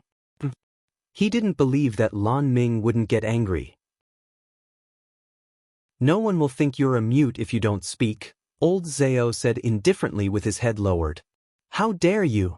How dare you offend your superiors? Do you know who I am? Zhou Kun roared furiously. No one had dared to speak to him like this before. This old man was dead for sure. Leng Ruoxue looked up with slight displeasure and glanced indifferently at the man standing in front of their table. This greasy-looking asshole must be Zhou Kun. Zhou Kun was about 30 years old. He was considered handsome but a little too effeminate. There was a brutal aura between his eyebrows, and his strength should be on par with Lan Ming's. But this bearing, it was totally different from Lan Ming's. Chapter 361. Provocation 4. You didn't even tell us your family name. How would we know who you are? Lung Ruoxue said lightly. Ugly monsters, listen up. I am Zhou Kuan, the president of Sunzhou City's Mystic Association. Our Sunzhou City is one of the 3 main cities and isn't something a small windless city can compare with, Zhou Kuan said with a face full of pride, but he felt a little nauseous inside. Damn, why are these people so ugly? Where did Lan Ming find them? So it's President Zhou. I've heard a lot about you, Lung Ruoxue said with a fake smile. You know me? Zhou Kuan asked in surprise. He didn't expect his name to spread to Windless City, that remote place Windless City. He was really proud. Of course. Everyone knows that President Zhou is the most promising person in the Mystic Association. How is it possible for me not to hear of your name? Lung Ruoxue said with an admiring smile. I have something to do, so I'll take my leave first. Zhou Kuan looked at the incomparably ugly woman in front of him who was actually looking at him with admiration. He was shocked. He even felt that he would vomit if he stayed any longer. Damn, it's really too disgusting. Lass, you scared him, old Zhao teased with a smile as he watched Zhou Kuan run away from their table as though he was fleeing for his life. Hee, this girl is really too evil. Lass, you're amazing. Lan Ming looked at Lung Ruoxue with admiration and praise. Don't worship me. I'm a legend. Lung Ruoxue smiled mischievously. Swear, you actually smiled at another man just now. Boo, just this once. There won't be a next time. Freak's jealousy rose once again as he pouted in dissatisfaction. Lung Ruoxue hugged Freak's neck and kissed him heavily on the lips without hesitation, coaxing him to smile again. At this moment, the innkeeper walked to their side and said carefully, President Lan, the people from headquarters have arrived. Let's go. Lan Ming said directly to Lung Ruoxue and the others without even looking at the innkeeper. Lung Ruoxue and the others nodded, then stood up and walked directly to the entrance. Outside the inn, 2 enormous flying spirit beasts landed on the street and even blocked the traffic. I don't want to share a spirit beast with these ugly monsters. An unruly voice sounded somewhat ear-piercing on the street. Lung Ruoxue and the others heard this voice as soon as they exited the inn and looked at the owner of the voice in unison. The owner of the voice was in her 20s, had a face as beautiful as peach blossoms, a sexy and enchanting figure, a tall figure, and an outstanding temperament. She was definitely a rare great beauty on the surface, but her character was not flattering. Lan Ming lowered his voice and said to Lung Ruoxue and the others, She is the little princess of the Sun family, Sun Meilin. So she's from the Sun family. No wonder. Lung Ruoxue said with a spurious smile, her eyes shining with several cold lights. Lass, you better not provoke her now. She's very favored in the Sun family, Lan Ming reminded with a frown. Old Lan, aren't you mistaken? Did I provoke her? Lung Ruoxue asked with ill intentions. In short, you should stay away from her now. Don't go head-on with her, Lan Ming said worriedly. Alas, this girl's vengeful nature sometimes gave people quite a headache. Old Lan, you like to compromise too much. I can't bear to be wronged, Lung Ruoxue said with a light smile, but the coldness in her eyes grew denser. Lan Ming sighed softly and said helplessly, Alas, there's nothing we can do. Being in a large family, we have to be able to tolerate things. Swear, should we go over? Freak asked as he gently hugged Lung Ruoxue's waist. Let's go. Lung Ruoxue nodded slightly. Lung Ruoxue and the others walked toward the 2 enormous spirit beasts. Ugly monsters, stay away from me. Sun Meilin's beautiful face was full of disgust. At least you know your place. Lung Ruoxue nodded in satisfaction. What do you mean by that? Sun Meilin, who was already sitting on the spirit beast's back, questioned furiously. Literally. Lung Ruoxue glanced at Sun Meilin with her watery eyes and smiled faintly. Don't you understand? What she means is that you know yourself well. You are too ugly to be seen, Freak explained very kindly. You 2 ugly monsters dare to say that I'm ugly. I'm the 2nd most beautiful woman on the boundless heaven continent. Damn it. What sort of eyes do you have? Sun Meilin immediately lost her composure when she heard someone say that she was ugly. What she was most proud of was her appearance. But these two incomparably ugly monsters actually said that she was ugly. How could she bear it? Second most beautiful? You're not the most beautiful. What's there to be proud of? Besides, the ugliness I'm talking about is your heart, not your face, Lung Ruoxue said with slight mockery. She really didn't understand why there were beauty rankings everywhere she went. She hated such beauty rankings the most because, in her opinion, they were just rankings developed by some boring, stinky men to satisfy their personal desires. Any intelligent woman wouldn't care about these rankings. Damn it. Do you know what you're saying? I won't let you go, Sun Meilin roared in anger. Image. Aren't you the second most beautiful woman? You have to take note of your image. Don't let others see your true appearance, or it will make people lose their appetite, Lung Ruoxue reminded with a naughty smile. Hearing this, Sun Meilin actually looked around. She was slightly relieved when she saw that there were few people on the street. Although this ugly monster is an eyesore, she has a point. I truly have to take care of my image. I'll deal with this ugly monster when I have the chance in the future. Now far away, Lan Ming heard what Lung Ruoxue said and broke out in a cold sweat. Alas, this girl really can't tolerate a grain of sand in her eyes. Old Lan, let's go. Lung Ruoxue naturally couldn't be bothered with Sun Meilin when she saw that she was silent. She got onto the back of the other spirit beast. Chapter 362. The Mysterious Man, 1. Freak and the others climbed onto it as well, with Lan Ming being the last. President Lan were about to set off. A person sent by the Mystic Association headquarters on the spirit beast said respectfully. He had seen the short exchange just now, so he didn't dare to underestimate these ugly people at all. Alas, they weren't even afraid of the little princess of the Sun family, so of course they wouldn't take him seriously. Let's go. Lan Ming nodded lightly. After hearing this, the person from headquarters immediately piloted the spirit beast to flew up slowly. Lung Ruoxue half leaned on Freak while lying on the back of the enormous spirit beast. This spirit beast was a griffin, a flying spirit beast unique to the boundless heaven continent. Although Griffin's level wasn't high, and its flying speed wasn't the fastest, its advantage was that it was large enough, stable, and comfortable. So it could be considered the most popular flying spirit beast on the boundless heaven continent.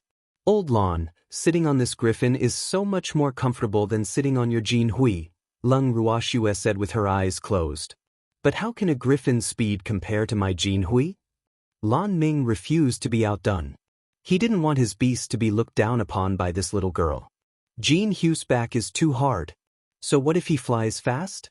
Comfort is the most important, Lung Ruoxue said disapprovingly. Lass, you really don't know how lucky you are. My Jin Hui is very proud. Usually, no one is allowed to sit on his back except me. Lan Ming had an expression as if she had taken a huge advantage. Is that so? Lung Ruoxue said lightly. She narrowed her eyes and looked at the other griffin flying side by side with them. The people sitting on the griffin were all people brought by Zhou Kun. But the little princess of the Sun family had a stern face, and she didn't utter a word no matter how Zhou Kun spoke. Obviously, she was very angry just now. Lan Ming followed Lung Ruoxue's gaze and couldn't help saying worriedly, Lass, be careful from now on since you've provoked her. Old Lan, you're mistaken. I didn't provoke her, Lung Ruoxue corrected. She had never been a person who liked to cause trouble. If others didn't provoke her, she would never take the initiative to provoke them. Anyway, just be careful in the future. Lan Ming couldn't be bothered to argue with Lung Ruoxue. He knew that he couldn't win against her. Old Lan, I know my limits. You should worry more for yourself. Lung Ruoxue said understandingly. When Lan Ming arrived at the Mystic Association headquarters, his days would definitely not be good. Alas, he had an irresponsible master who couldn't even protect his own disciple. I'm prepared. Lan Ming shrugged nonchalantly. That's great. Lung Ruoxue closed her eyes and took a nap. After flying for about 3 hours, they finally reached Carefree City, where the Mystic Association headquarters was. The Mystic Association headquarters and the Alchemist Association headquarters were both located in Carefree City. This city was only smaller than the 3 main cities. However, ordinary people were not allowed to enter Carefree City. The prerequisite to enter Carefree City was being a mystic or an alchemist. Of course, people from the other 2 major associations, the Artificer Association and the Beast Trainer Association, could also enter the city, but they had to have identification. The 2 enormous griffins flew directly into Carefree City and landed in front of the Mystic Association headquarters. President Lon, please wait here for a moment. Someone will bring you to your residence later, the person who brought them said respectfully. Okay, Lan Ming answered. Lung Ruoxue and the others jumped off the griffin's back and waited directly at the entrance of the Mystic Association. At this moment, an attendant walked out of the Mystic Association. After seeing the 2 groups of people, the attendant went directly to Zhou Kuan and his group, bowed, and said very respectfully, President Zhou, you're finally here. President Wu missed you 2 days ago. Come in with me quickly. Okay, please lead the way, Zhou Kuan said very gentlemanly. President Zhou, Miss Sun, this way please, the attendant said respectfully.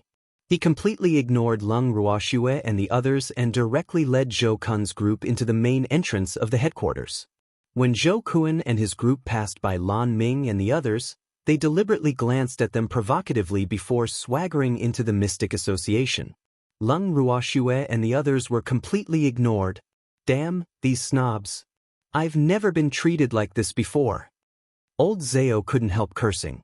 Why bother with a dog? Lung Ruoxue said calmly without any anger on her face. Lass, aren't you angry? Old Zhao asked in disbelief. When did this girl's temper become so good? Lung Ruoxue looked at Lan Ming with incomparable sympathy and said lightly, It was expected. What's there to fuss about? I'm sorry. I'm too useless, Lan Ming said guiltily. Alas. He might be impressive in the eyes of outsiders, but it was the vice president's world at the headquarters. He had always been the one being suppressed. Now, Lung Ruoxue and the others were also implicated by him. This isn't your fault. You don't have to blame yourself, Lung Ruoxue comforted. In her opinion, the Mystic Association headquarters had become what it was today because of Lan Ming's irresponsible master. He was the one who created an opportunity for the ambitious vice president to develop his faction. Hey, since no one cares about us, let's enter by ourselves. It's not a good idea to stand on the street. Lin Liang said.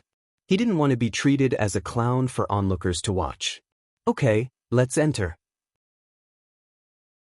Lan Ming took a deep breath and decided. Although this wasn't in line with the rules of the Mystic Association headquarters, he couldn't let Lung Ruoxue and the others stand outside forever. Lung Ruoxue and the others nodded. They pushed open the main door of the headquarters and walked in directly. Who dares to trespass into the Mystic Association headquarters?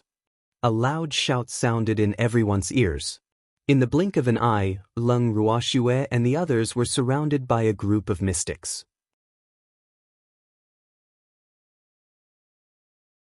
Chapter 363, The Mysterious Man, 2.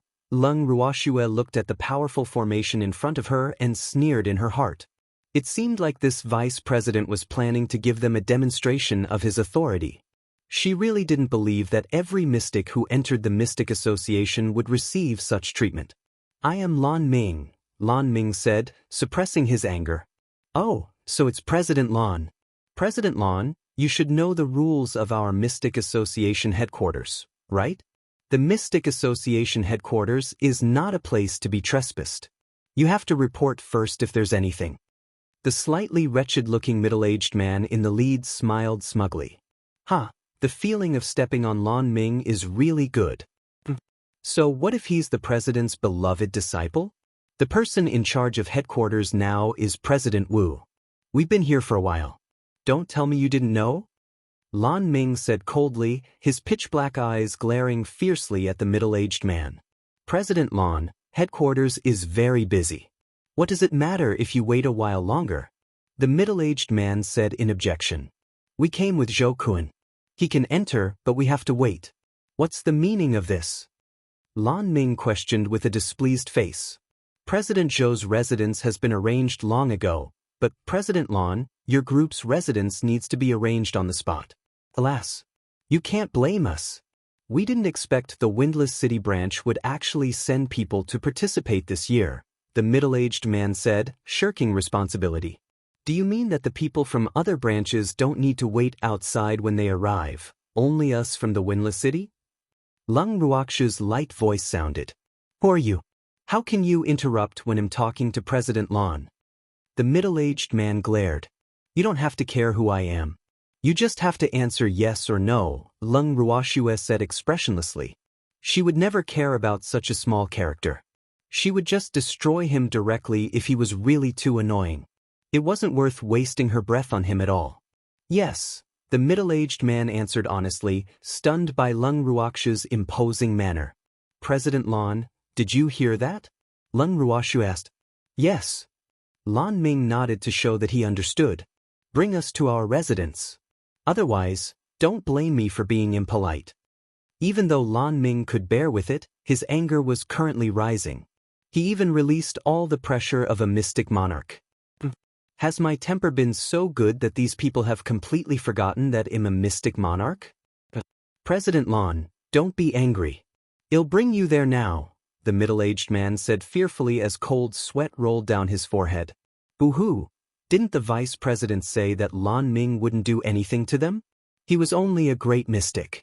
The pressure of a mystic monarch wasn't something he could withstand at all. The Mystic Association headquarters will provide food, Lan Ming comforted. Food from the Mystic Association headquarters? Forget it. The place we live in is already in this state. How can we still count on the food they provide us? It's good enough if they don't give us pig food, old Zhao said without giving him any face. Ah. Lan Ming blushed with shame. Boo. He really didn't dare to guarantee anymore. Perhaps it would really be as old Zhao said.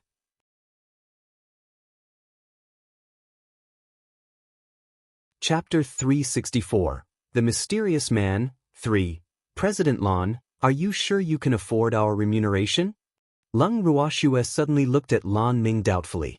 She really couldn't imagine that Lan Ming could be rich after seeing the inhumane treatment he was receiving. Damn girl, the one thing I have the most of is money, Lan Ming growled angrily.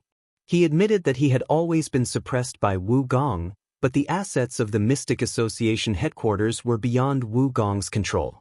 Even his master couldn't control the wealth of the headquarters because the headquarters' assets and the headquarters were managed separately. Moreover, the manager of the headquarters' assets had always been a mystery in the headquarters.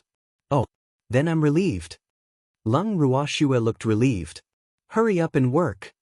Lan Ming stared at Lung Ruoxu and urged. Okay, go and do your work quickly. I want to tour this place first, Lung Ruoxu said with a light smile. Tour after we finish, Lan Ming said irritably. Damn girl, will she feel uncomfortable if she doesn't anger me? I don't want to. Freak, let's go look around. Lung Ruoxu pulled Freak's arm. Okay. Freak wouldn't refuse any of Lung Ruoxu's requests. The two of them ignored Lan Ming, whose face was flushed with anger, and walked toward the rooms arm in arm. Freak, do you feel that something seems amiss here? Lung Ruoxu whispered doubtfully after entering the main room. Don't worry. There are no ghosts here. Freak hugged Shuer tightly and comforted her. Two ignorant kids, of course there are no ghosts here. Suddenly, a deep voice sounded in their ears. Who is it? Come out. Lung Ruoxu said coldly and looked around vigilantly. I'm out. A white shadow floated in front of Lung Ruoxu and Freak. The white shadow was actually a young man in his early 20s. He was as handsome as an immortal, and his temperament was noble and extraordinary like a king descending upon the world. His blue eyes, which were as deep as the sea, were currently looking at Lung Ruoxu and Freak with slight teasing. How did this happen? Lung Ruoxu looked at the strange white shadow and stretched out her hand curiously. But it went through the young man's body. Shuer, he should be considered an energy body, Freak explained as he looked at Lung Ruoxue, whose face was full of question marks. Energy body? Lung Ruoxue pondered doubtfully. Is there any difference between an energy body and the divine sense left behind by Master? She only knew that at her Master's level, divine sense could materialize with energy. She had never heard of an energy body. Brat, you're quite knowledgeable. I am indeed an energy body, the young man praised, but his blue eyes had a hint of sadness. Lass, you will naturally know what an energy body is when your cultivation reaches a certain level, the young man explained with a smile in his eyes as he looked at Lung Ruoxue. Who are you? Why are you here? Lung Ruoxue asked directly, no longer thinking about energy bodies. This is my residence. It's natural for me to be here. The young man smiled. This is obviously the territory of the Mystic Association headquarters. Moreover, this place has been abandoned for a long time, Lung Ruoxue said with a face full of disbelief. Yes, you're right. No one knows that I'm staying here now except for you, the young man said good-naturedly. You still haven't said who you are? Lung Ruoxue said with an expression that said, don't even think about getting away with it. You can call me Empty. You will naturally know my identity in the future, the young man said after some thought. Pretending to be mysterious is a crime. Lung Ruoxue said with displeasure. This man was really too cunning and had no sincerity at all. The young man was speechless. Why is this little girl so unreasonable? Freak, let's ignore him and look elsewhere. Lung Ruoxue pulled Freak away. Don't tell anyone that you've seen me here, the young man quickly said before Lung Ruoxue and Freak stepped out of the room. Don't worry. We won't tell anyone. No one would believe us anyway. They might even treat us as mentally ill, Lung Ruoxue answered coldly without even turning her head.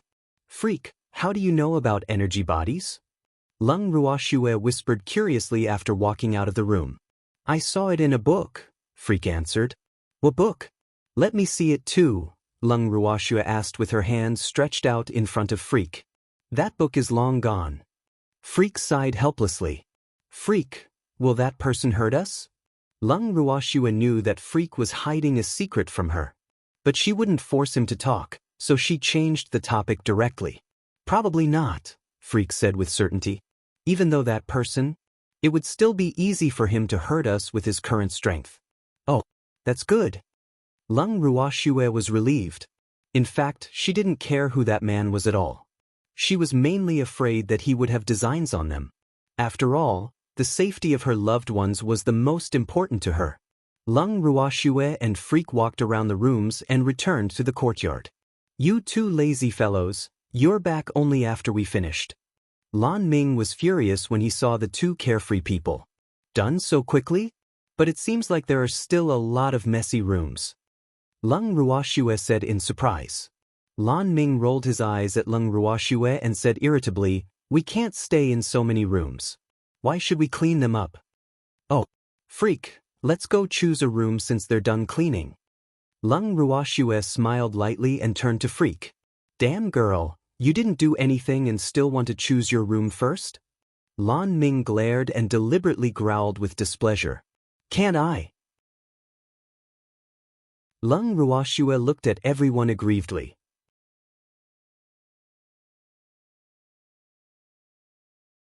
Chapter 365. The Mysterious Man 4. Yes, lass. You're a girl. Of course you can choose first, old Zhao said cooperatively. Old Lan, you have to learn a little. Look at how gentlemanly old Zhao is, Lung Ruoxue teased with satisfaction. Then she directly dragged Freak to choose a room. That damn girl has been spoiled by you, Lan Ming said slightly depressed while looking at Lung Qingtian and the others with disappointment. Why can't I defeat a little girl? I'm such a failure. Boo. Schwerer is my granddaughter. Who should I spoil if not her? Lung Qingtian asked in puzzlement. But he was laughing in his heart. Hee, how can Lan Ming be Schwerer's match? President Lan, calm down. Let's quickly prepare lunch. Lin Liang said very kindly. He was already hungry. Okay. Lan Ming nodded resignedly and began preparing lunch with everyone. An hour later. Freak, wasn't I right? Lunch is ready, Lung Ruoxue said happily to Freak beside her after smelling the fragrance. Yes, we came out at the right time, Freak said with satisfaction. Damn it. You two sure know how to choose the time. Lan Ming gritted his teeth and glared at the two of them. This is called its best to come at the right time.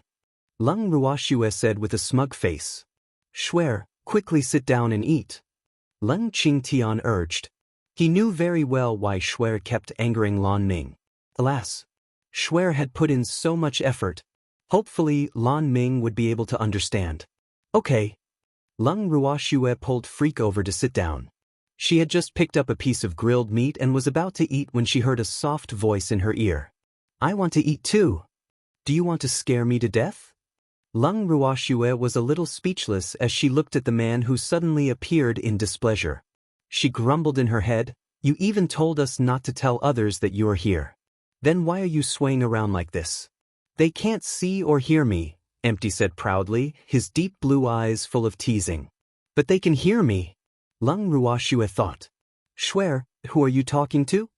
Lung Qingtian and the others were looking at Lung Ruoxue in bewilderment. I'm talking to Freak. Do you want to scare me to death? Lung Ruoxue explained somewhat guiltily and kept winking at Freak. Freak understood and hurriedly said, I didn't do it on purpose. He glanced at the white shadow standing beside them like a ghost. What's wrong with you two? Why are you acting weird? Old Zao felt that something was amiss. He scared me just now. Lung Ruoxue pushed the blame to Freak helplessly. Shuer, I didn't do it on purpose. Why do you still remember? Freak said aggrievedly, tears glittering in his black eyes. Boo. I'm taking the blame for someone else. Don't do it again. Lung Ruoxue looked at Freak but didn't say anything more. Lass, actually, you can send me a voice transmission, Empty reminded kindly. Why didn't you say so earlier? Lung Ruoxue sent a voice transmission furiously. In her opinion, this Empty was doing it on purpose. He didn't tell her earlier that she could send a voice transmission before he scared her. Empty shrugged innocently and said aggrievedly, You didn't ask. Lung Ruoxue was really helpless. It even became my fault. Alas. Since he could send voice transmissions, why did he suddenly open his mouth to speak? My response was just a conditioned reflex. I want to eat too. Empty looked at the food and drooled. Boo. It's been a long time since I've eaten anything. Can you eat? Lung Ruoxue looked at Empty with puzzlement. If he ate something, would he leak it out? Of course I can. But I haven't eaten for a long time. The food from the Mystic Association is becoming more and more difficult to swallow, Empty said, seemingly dissatisfied. Then he directly stretched out his hand to get the grilled meat. Lung Ruoxue hurriedly stopped Empty and sent a voice transmission. You can't eat now. Wait for us to finish first. Why? Empty asked in puzzlement. Either you show yourself and let everyone see you, or you wait for us to finish eating before eating, Lung Ruoxue said via voice transmission, giving this mysterious man two choices. I don't want others to see me now, Empty said awkwardly. Then wait for us to finish eating before you eat. Lung Ruoxue said without negotiation. She didn't want her grandfather and the others to be scared by this man who appeared out of nowhere. Alas. All right then. He looked at the food on the table reluctantly and floated away. After lunch, Lung Ruoxue returned to her room with Freak. Shuer, what did Empty say to you? Freak asked curiously after they sat on the bed. He wants to eat. I gave him two choices, Lung Ruoxue explained simply. Then she lay directly on the bed and half closed her eyes to rest. Oh, Shuer, you've wronged me today. Tell me, how are you going to make it up to me? Freak smiled evilly, his face full of anticipation. I want to take an afternoon nap. Blow you first. Lung Ruoxue said with a yawn. Shuer, you already owe me a lot of compensation. Freak reminded her with a naughty smile. They'll pay you back slowly in the future. Lung Ruoxue nodded and promised. There was no need to worry about more debts. What compensation? A curious voice suddenly interrupted. Are you sure you're not a ghost? Lung Ruoxue looked at Empty doubtfully. Why does this guy always appear suddenly? No, I'm still alive, Empty said with certainty after taking a bite of a chicken leg. Can you not suddenly appear? Freak also had a slight headache. He was obviously an energy body, but he made himself look like a ghost. It was really worrying.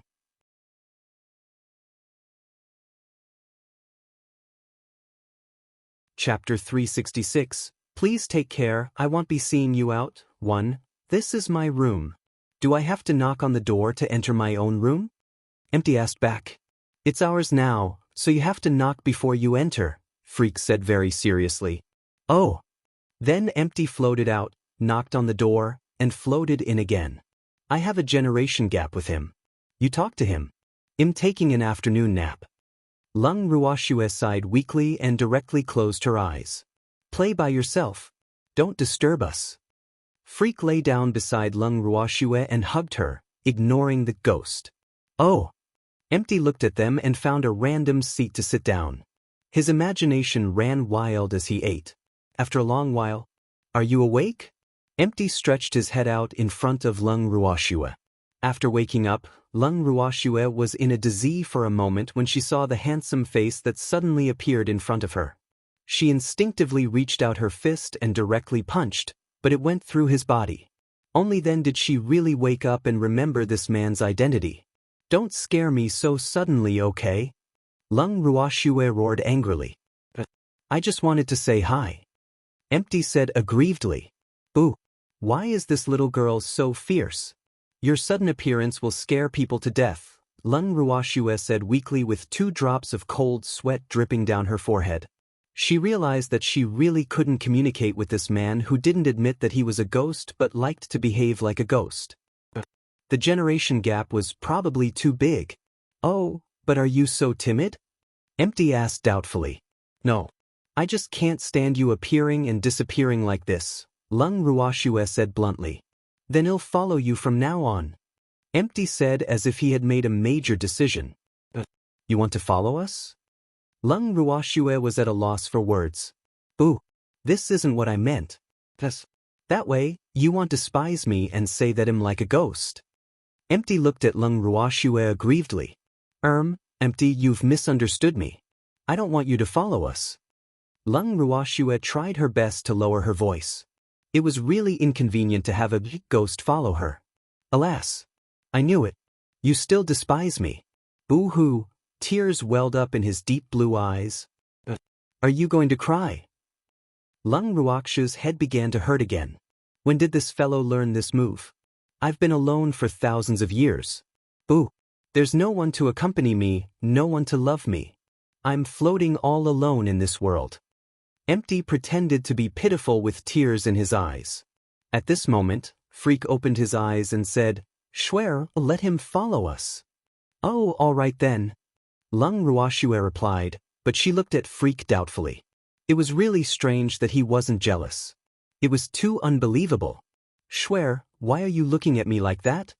2 drops of cold sweat dripped down Freak's forehead. Alas. He knew what she was thinking just by looking at her appearance. But the reason he agreed to let Empty stay was that he felt that this person might be useful to Schwer in the future. Nothing, Lung Ruoshue quickly said awkwardly. Schwer, let's take a walk around Carefree City. Freak chuckled, not planning to expose her. Okay. Lung Ruoshue nodded. I'll accompany you and be your guide, Empty hurriedly said.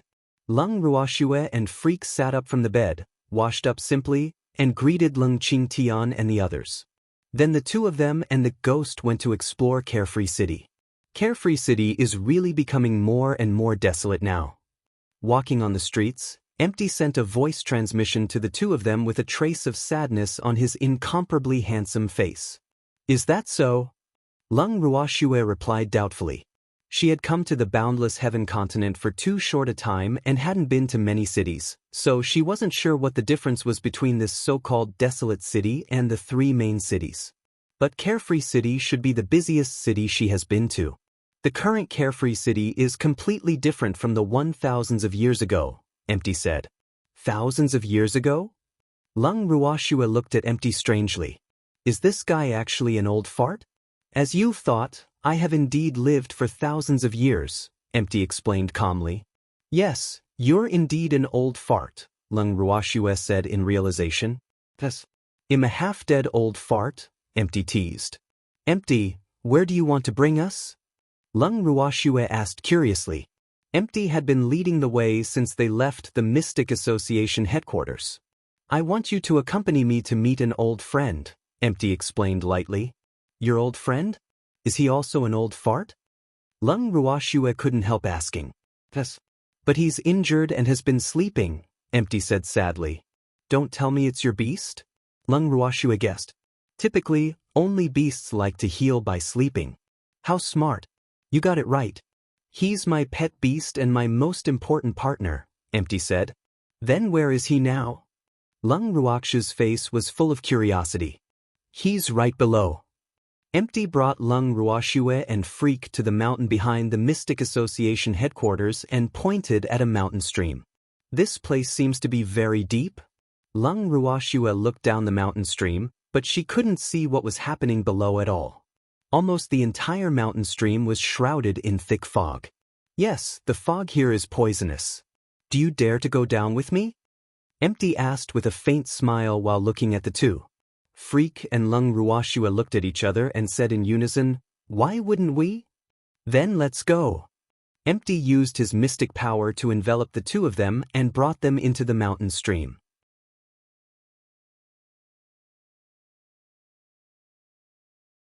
Chapter 367, Please take care, I won't be seeing you out too, it's so cold here.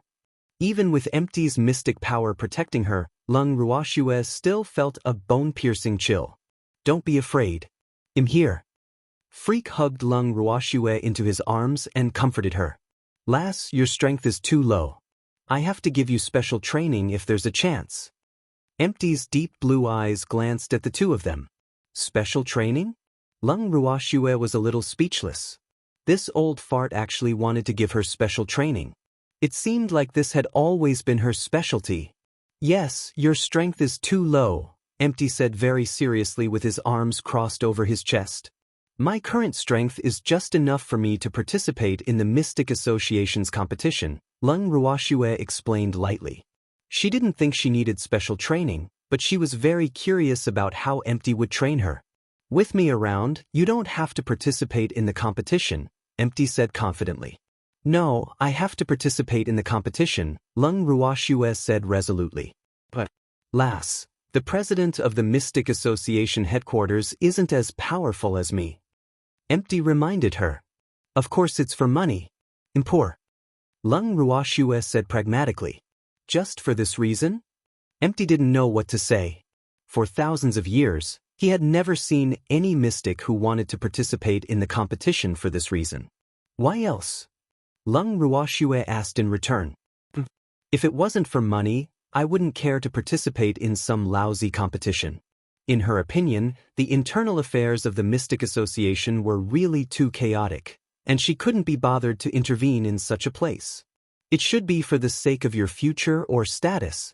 No mystic would participate in the competition held by the association for money, Empty said helplessly and sighed lightly.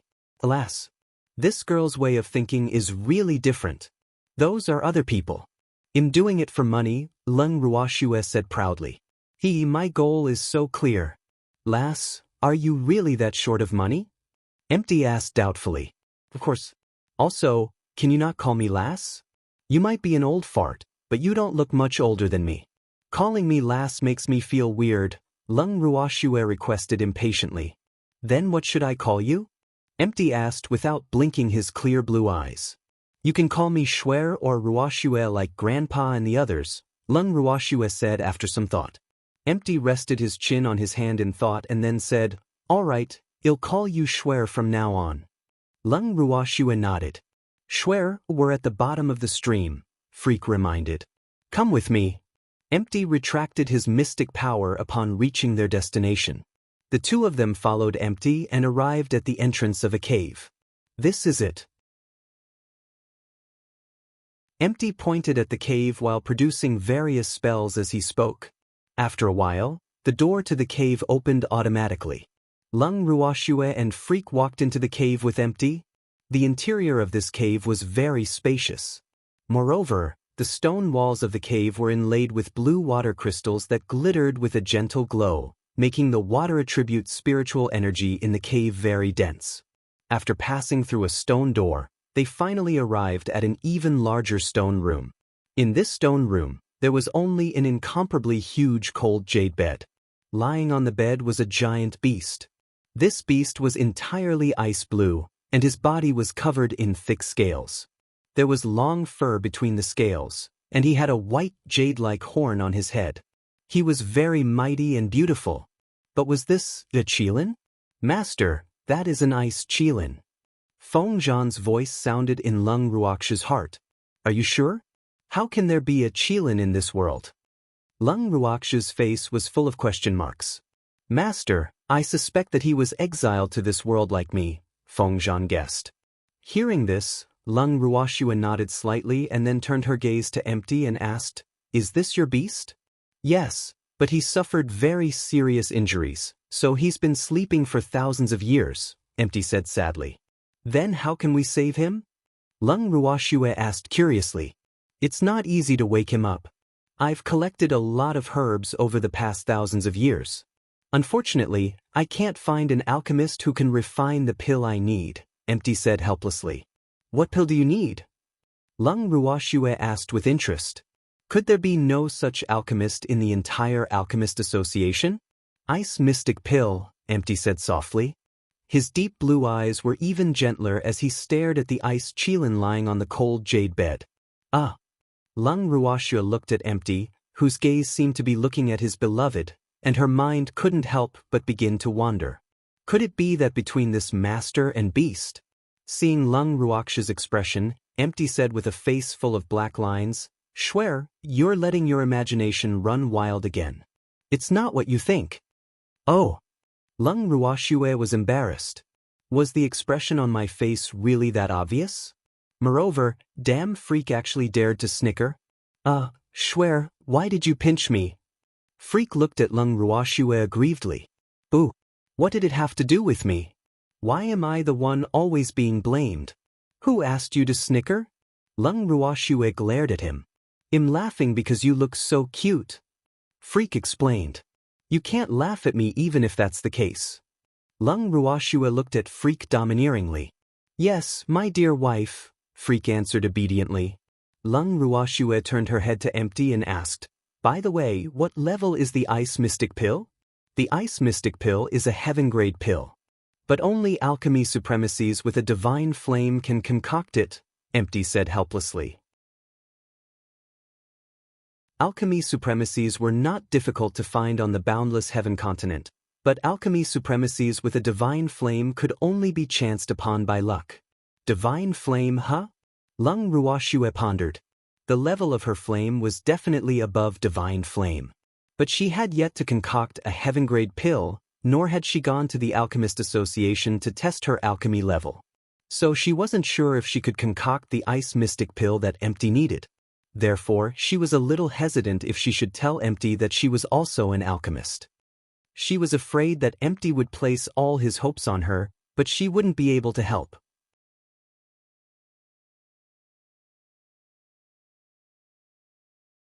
Chapter 368. Please take care, I won't be seeing you out. 3.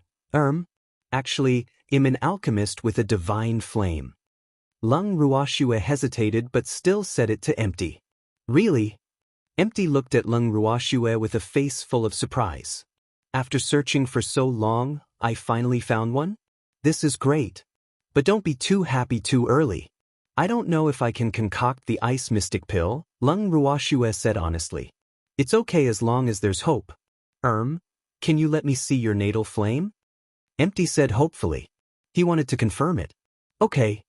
Lung Ruoxue stretched out a finger. A moment later, a small flame lit up on her fingertip. What a high temperature! Is this a divine flame? Confusion appeared on Empty's handsome face. A divine flame shouldn't be like this. But he was very sure that this girl's natal flame was definitely higher level than divine flame. With this thought, he couldn't help feeling happy. This is really great. Probably, Lung Ruoxue wasn't too sure. Schwer, what level of pill can you concoct now? Empty asked anxiously. Earth grade is fine, but I haven't concocted heaven grade before. Lung Ruoxue said. Well, why don't you try refining it?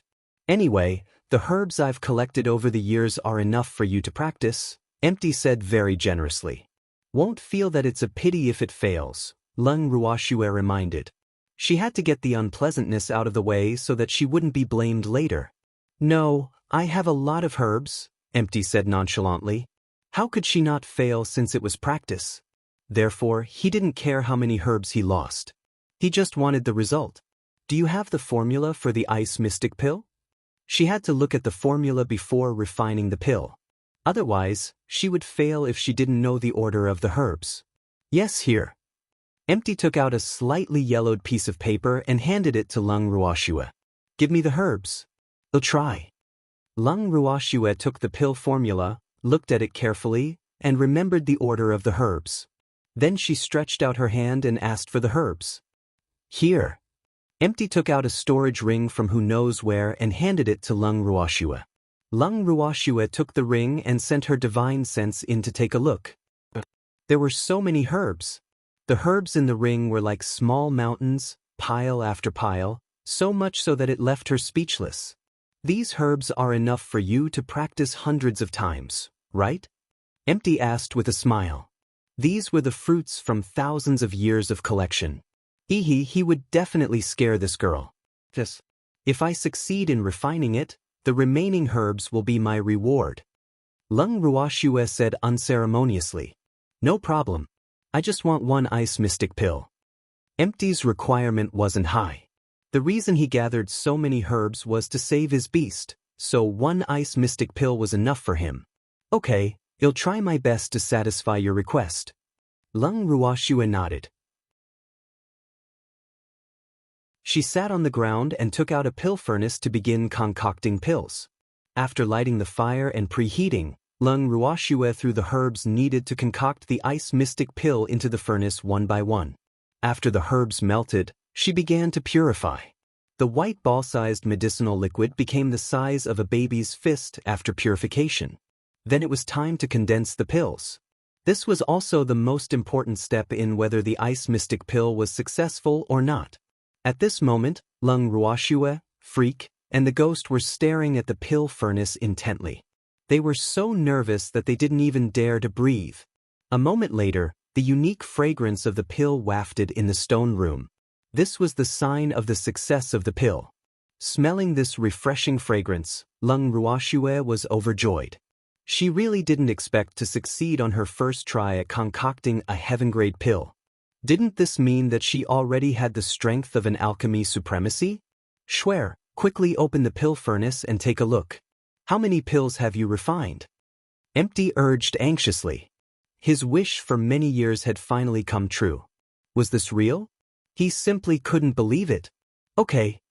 Lung Ruoxue understood Empty's anxiety, so she didn't keep him in suspense. She directly opened the pill furnace and saw 10 crystal-clear pills lying quietly in the middle of the pill furnace. Empty counted the pills and said happily, 10 pills. Great. I didn't expect you to have such good results on your first heaven-grade pill concoction. This is for you. Take it to save your beast. Lung Ruoxue picked up an ice mystic pill, handed it to Empty, and then stored the other ice mystic pills in a jade bottle. This ice mystic pill was good stuff. It was definitely a holy medicine for ice and water attribute beasts, and Empty only needed one pill, so she stored the rest. Empty took the ice mystic pill excitedly and walked to the side of the sleeping ice Qilin. He gently opened the Qilin's mouth and sent the ice mystic pill into his mouth. Then he waited anxiously by the bed. Lung Ruoxue leaned against Freak and closed her eyes to rest. After a long while, the sleeping ice Qilin finally showed signs of waking up. After waiting for about half an hour, the ice Qilin finally woke up. Master! The ice Qilin's big icy blue eyes were instantly excited when he saw Empty. He immediately transformed and jumped into Empty's arms, but he didn't expect to go through him. Master! The ice Qilin's blue eyes looked at his master with tears. Boo! How did this happen? I see, it's good that you're awake. Don't be sad. I'm fine. Empty caressed the ice Chilin's head and coaxed him. Master, your injuries aren't healed, Icy said with certainty. As his master's beast, he knew very well how serious his master's injuries were, but Icy, I'm fine. Empty smiled and comforted him. He really didn't expect Icy to not only wake up but also recover his peak strength. This was great. He was sincerely happy for Icy. Master, my injuries are all healed. I will protect you. The ice Chilin raised his head, his blue eyes full of determination.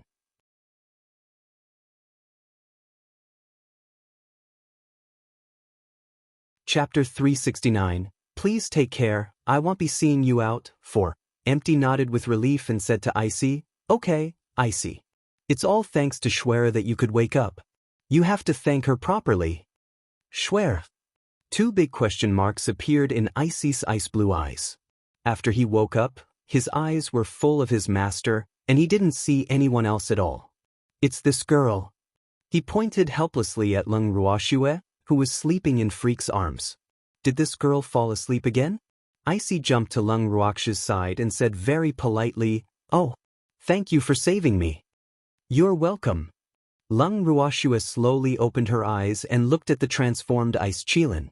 Icy looked at Lung Ruoxue, then turned to look at Freak and said with slight surprise, You two look very unique. Lung Ruoxue's forehead was full of black lines. She absolutely didn't expect to be praised by a Chilin who transformed into a puppy one day. Look very unique. Well, I guess this can be considered a compliment. Hee. At this moment, the sneers of the beasts sounded in Lung Ruoxue's sound. She found it even more unbearable. Schwer, let's leave this place. Empty said while suppressing his laughter. Okay, Lung Ruoxue quickly replied and stood up. I see, right? Your master is there. Lung Ruoxue couldn't help reminding the ice Chilin, who had jumped onto her shoulder, and pointed at Empty. I know, but master can't carry me now, Icy said sadly. Lung Ruoxue was speechless. What kind of logic does this ice Chilin have? Can't he walk by himself if his master can't carry him? Must he rely on others? Do you dislike me? I'm a level 9 transcendent divine beast. If you weren't my savior, I wouldn't be willing to stay on your shoulder. Icy said very cockily. Lung Ruoxue glanced at Empty powerlessly. She really didn't know if she had saved a beast or an ancestor. Moreover, from what this ice Chilin implied, she had to thank him for being willing to stay on her shoulder. Schwer, thank you for your hard work. The corners of Empty's mouth twitched slightly. Alas, even after Icy had slept for so long, his preferences hadn't changed at all. I want compensation, Lung Ruoxue said fiercely. She had already decided that she wanted to make a killing off of Empty. No problem, Empty said readily. The 3 humans and 1 beast walked out of the cave. As they came out, they enveloped their mystic power around Lung Ruoxue and Freak and flew out of the mountain stream. Empty, you liar. You said you would be our guide, but you wanted us to accompany you to see your beast, Lung Ruoxue complained after exiting the mountain stream. Oh right, she had also saved his beast by the way. It was too early just now. There's nothing interesting in Carefree City. The time now is just right, Empty said cunningly. Then bring us there quickly. Lung Ruoxue urged. Master, where are we going? Icy, who was lying on Lung Ruoxue's shoulder, asked in confusion. He had been sleeping for too long, and many things were different from what he remembered. To explore Carefree City, Empty said lightly. Oh, okay. Icy yawned. You just woke up. Do you want to sleep again? Lung Ruoxue looked at the sleepy blue puppy on her shoulder speechlessly. Almost the entire life of Chilins is spent in sleep, Icy said matter-of-factly. Oh, go to sleep then. Lung Ruoxue stopped talking. It seemed that Chilins were the beasts that loved to sleep the most. No wonder they were so fat. While they walked, Empty suddenly pointed at a very imposing building. Schwer, that Carefree Pavilion is the best restaurant in Carefree City. Let's go in and eat something. Eat? Icy hurriedly opened his tightly shut blue eyes when he heard that there was something to eat. His face was full of anticipation. Go in. Lung Ruoxue shook her head. There was really nothing she could do about this master and beast. Guests, this must be your first time here. Please come in. The waiter welcomed them warmly as soon as they entered the carefree pavilion. But he could only see Lung Ruoxue and Freak, and he automatically ignored the blue puppy. Is there a private room? Lung Ruoxue asked when she saw the waiter leading them to the dining area. There was no way to eat in the dining area. I'm sorry, but it's almost dinner time, so the private rooms are all full. I'm afraid you'll have to make do with this, the waiter said very respectfully while pointing at a table. Anyone who came to the carefree pavilion for a meal wouldn't be of low status, so the waiting absolutely didn't dare to slight them. All right then. Serve us more of everything delicious, Lung Ruoxue ordered and sat down directly on a chair. Freak and Empty sat on each side of her, and Icy jumped directly onto the table. Please wait for a moment. Not long after the waiter left, plates of delicious dishes were served on the table one after another. After the dishes were served, the 3 humans and 1 beast began to feast. The dishes of the carefree pavilion are still very delicious, but they have deteriorated, Empty said emotionally and put a piece of meat in his mouth. Then eat more. Lung Ruoxue said. She wasn't very interested in the dishes of the carefree pavilion, but she also ate a few mouthfuls after seeing this person and his beast eating so happily. Manager, how can such a high-class restaurant allow pet beasts to eat on the table? A sharp voice entered Lung Ruoxue's and Freak's ears. Icy, who was stuffing himself on the table, didn't even look up when he heard this voice. He continued to eat the food attentively. As for Lung Ruoxue and Freak, they knew who the owner of the voice was without even looking, so they naturally couldn't be bothered. Miss Sun, the private room you booked is upstairs, the manager said with a troubled expression. What he implied was that what somebody didn't see couldn't hurt them.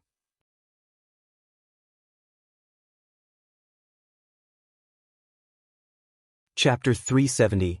Please take care, I won't be seeing you out. 5. After all, the people who came here were either mystics or alchemists. Every one of them couldn't be provoked easily. Otherwise, who knew what kind of opportunities the person you offended today would have tomorrow? It wasn't like there were no examples of new leases on life on the boundless heaven continent. Therefore, the manager wasn't stupid. Moreover, he wasn't a servant of the Sun family. No matter how strong the Sun family was, their tentacles wouldn't be able to reach Carefree City. So the little princess of the Sun family was really nothing in his eyes. Manager, I won't eat here anymore if you don't chase these 2 unruly people out today, Sun Meilin threatened. Then Miss Sun, please take care. I won't be seeing you out, the manager said without being servile nor overbearing. If this little princess of the Sun family didn't threaten him, he would probably be more polite to her. There was no need for that now. Sun Meilin was dumbfounded. Does this damn manager know my identity? How dare he treat me like this? How hateful. Huh. Lung Ruoxue couldn't help laughing when she saw this scene. This manager was a little interesting. Ugly monster, how dare you laugh? Sun Meilin roared furiously, and her sharp voice immediately attracted the gazes of the dining guests. Miss Sun, I remember telling you that as the second most beautiful woman on the boundless heaven continent, you have to take note of your image at all times. How sad would those stupid men who don't have eyes and admire you be if they saw you shouting like a shrew? You are the goddess in their hearts. Lung Ruoxue said mockingly with a light smile. Hearing this, Freak, Empty, and Icy laughed hysterically. The dining guests didn't dare to laugh so brazenly because of Sun Meilin's identity. But the unconcealable smiles on their lips revealed their current happy mood. The manager also turned his back to Sun Meilin, but his shoulders were trembling nonstop. It was obvious that he had been enduring very hard. Liner, what's the matter? Why haven't you come in yet?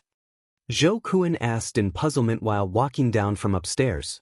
Cousin, these 2 ugly monsters and that annoying dog actually humiliated me, Sun Meilin complained after finding a backer. What are they laughing about? Zhou Kuan asked lightly while looking at Lung Ruoxue. Alas. It's really unlucky to meet this ugly monster during a meal. Lung Ruoxu's admiring gaze was still in his heart, lingering for a long time. He felt nauseous just thinking about being looked at by an ugly woman with that disgusting gaze.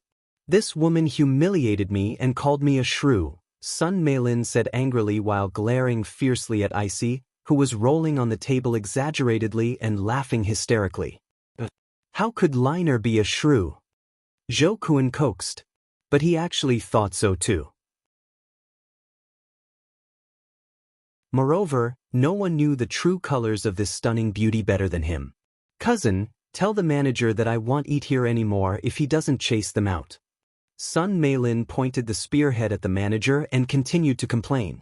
Liner, let's not make things difficult for the manager. It's not easy for him either, Zhou Kuan pleaded. In fact, he knew very well that he couldn't order these restaurant managers and storekeepers in Carefree City because they wouldn't care about his identity at all. Thank you for your understanding, President Zhou, the manager said very generously. Then he shook his sleeves and left this troublesome place without even looking at Sun Meilin. Cousin, how can you plead for him? He doesn't respect you at all, Sun Meilin complained, very displeased with the manager's attitude.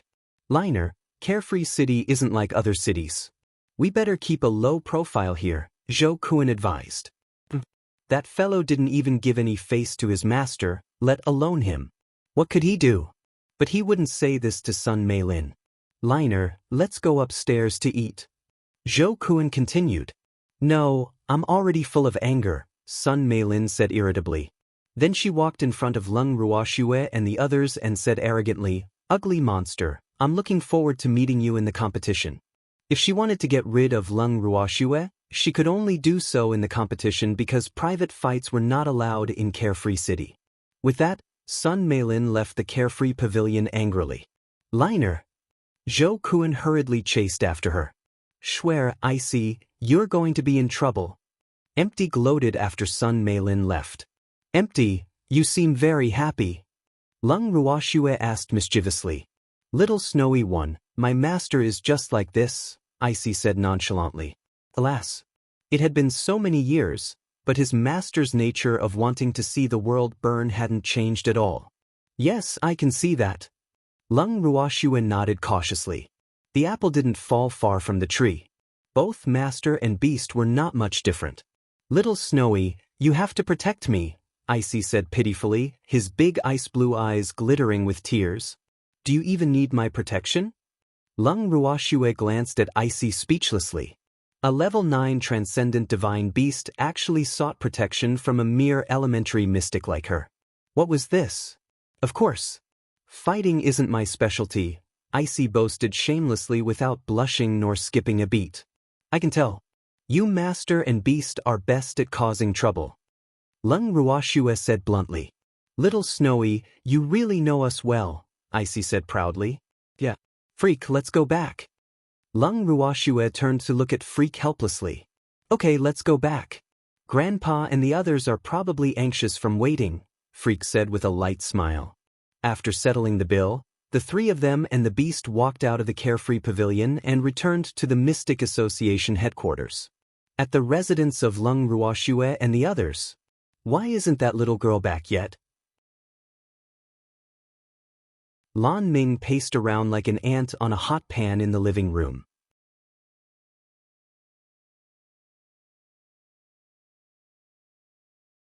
Chapter 371. You are the dog, the watchdog, 1. President Lan. Stop spinning around, okay? I'm dizzy. Old Zao said impatiently. That girl has been out for several hours, but she hasn't returned yet. Lan Ming said anxiously. Schwerer is already so old and won't get lost, Lung Qingtian said nonchalantly. You don't know the power of my granddaughter. Otherwise, you would be scared to death. I'm not afraid of her getting lost. Lan Ming said angrily. President Lan, calm down. Schwer will be back soon. Lin Liang persuaded. Alas, wasn't it just the competition being brought forward? What was the big deal? We're back. Lung Ruoxu's voice sounded in their ears as soon as Lin Liang finished speaking. Lan Ming deliberately put on a stern face and said with some displeasure, Lass, you're finally willing to come back. What? Did something happen? Lung Ruoxue asked doubtfully while looking at Lan Ming's expression. Yes, the competition originally scheduled 3 days later has been brought forward to tomorrow, Lan Ming explained with a frown. That's it. Lung Ruoxue said calmly.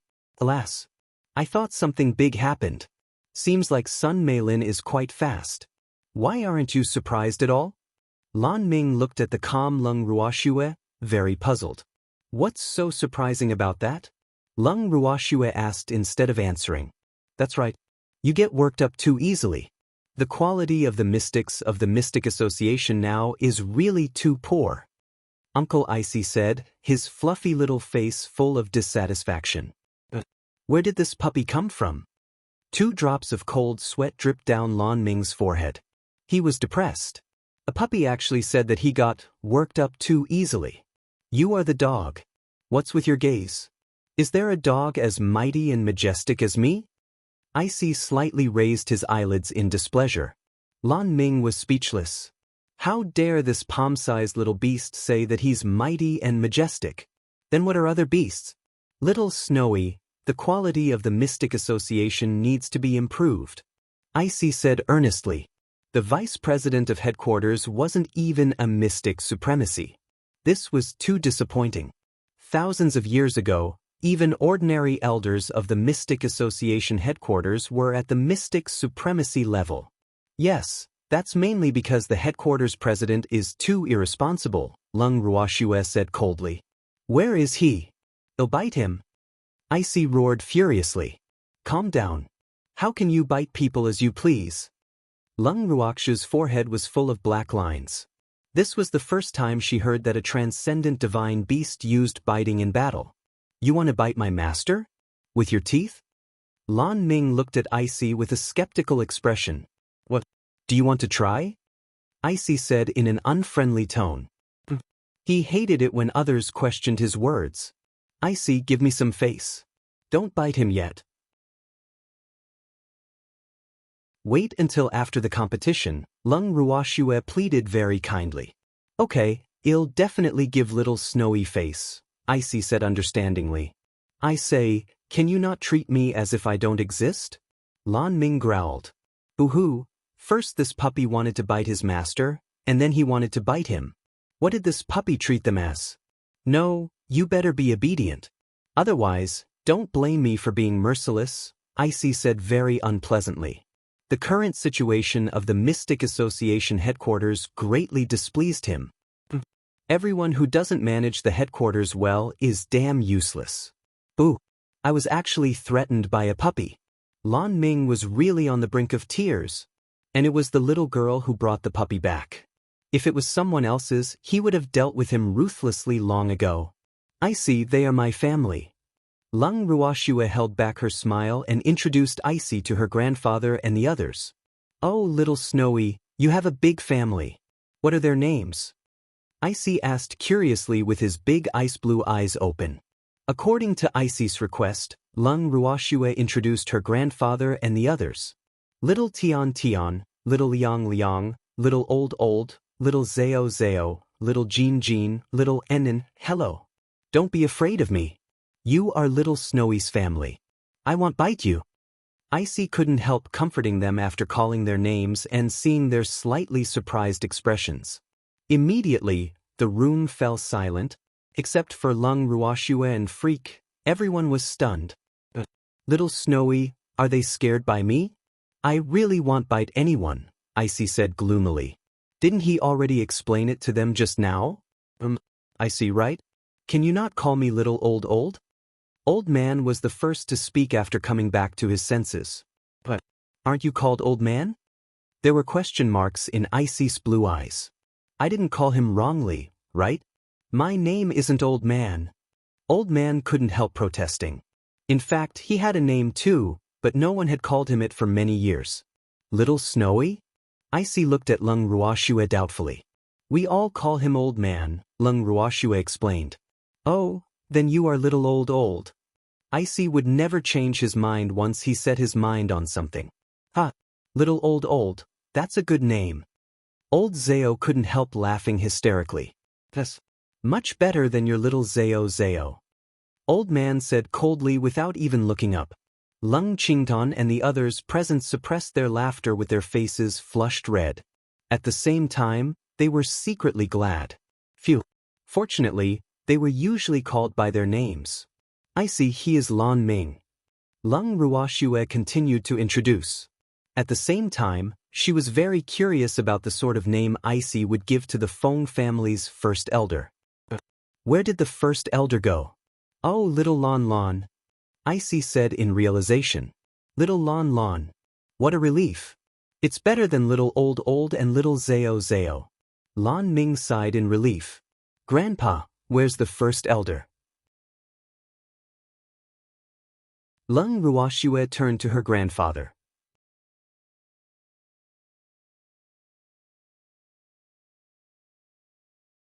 Chapter 372. You are the dog, the watchdog, too. He's cultivating his mystic skills in his room. Lung Qingtian explained. Oh, all right, little Lan Lan, what's the procedure for tomorrow's competition? Lung Ruoxue called out mischievously like Icy. Tomorrow is the preliminary round. The winner will advance, and the loser will have another chance in an additional round, Lan Ming explained. Is there only one round? Lung Ruoxue asked curiously. There are at least 100 branches on the boundless heaven continent, right? How many years would it take to compete if they hold one round a day? Yes, there's only one round tomorrow, Lan Ming said. Mystic competitions were very intense, and there would often be casualties. Therefore, only one round could be arranged a day to give everyone enough time to rest. How many people will be participating? Lung Ruoxue asked. The exact number of people won't be known until tomorrow. However, there are 120 Mystic Association branches on the boundless heaven continent. Each branch is usually only allowed 10 people to participate in the competition. But some large branches can send 15 people to participate. The branches with too few people are also allowed to forfeit. The minimum number of participants from each branch is 5 people, so the number of people can't be estimated now. However, it shouldn't exceed 1,500 people, Lan Ming said. How long will this competition take? Lung Ruoxue continued asking. Many people will be eliminated in this week of the competition, so moving forward, the competition will be relatively easier. The competition at the later stage is the true highlight. Moreover, it will become more intense as time passes. In addition, I also want to remind you that casualties are allowed in the Mystic Association's competition. Moreover, there are often people who play dirty in the competition, so you have to be careful. Lan Ming reminded worriedly. How can they allow underhand means in an official competition? Lung Ruoxue really couldn't understand. No one will care the slightest about losses in order to select better mystics. Moreover, in a world where the strong are respected, you can only be eliminated by the rules if you can't adapt to the rules. This is also the main reason why mystics have such noble identities and statuses. Moreover, mystics selected through the competition can be said to be dragons among men, and their future is limitless, Lan Ming explained. In other words, we can settle our personal grudges openly in the competition. Lung Ruoxue said in realization. No wonder Sun Meilin said, I hope to meet you in the competition. It seemed that Sun Meilin had decided to get rid of her. The purpose of the competition is to win by whatever means necessary. If there is a personal grudge between two opponents, it can be resolved on the battlefield. Moreover, the headquarters won't ask about it. Lan Ming might not know why Lung Ruoxue asked about this, but he still answered honestly. Little Lan Lan, Zhou Kun's branch has 15 people participating, right?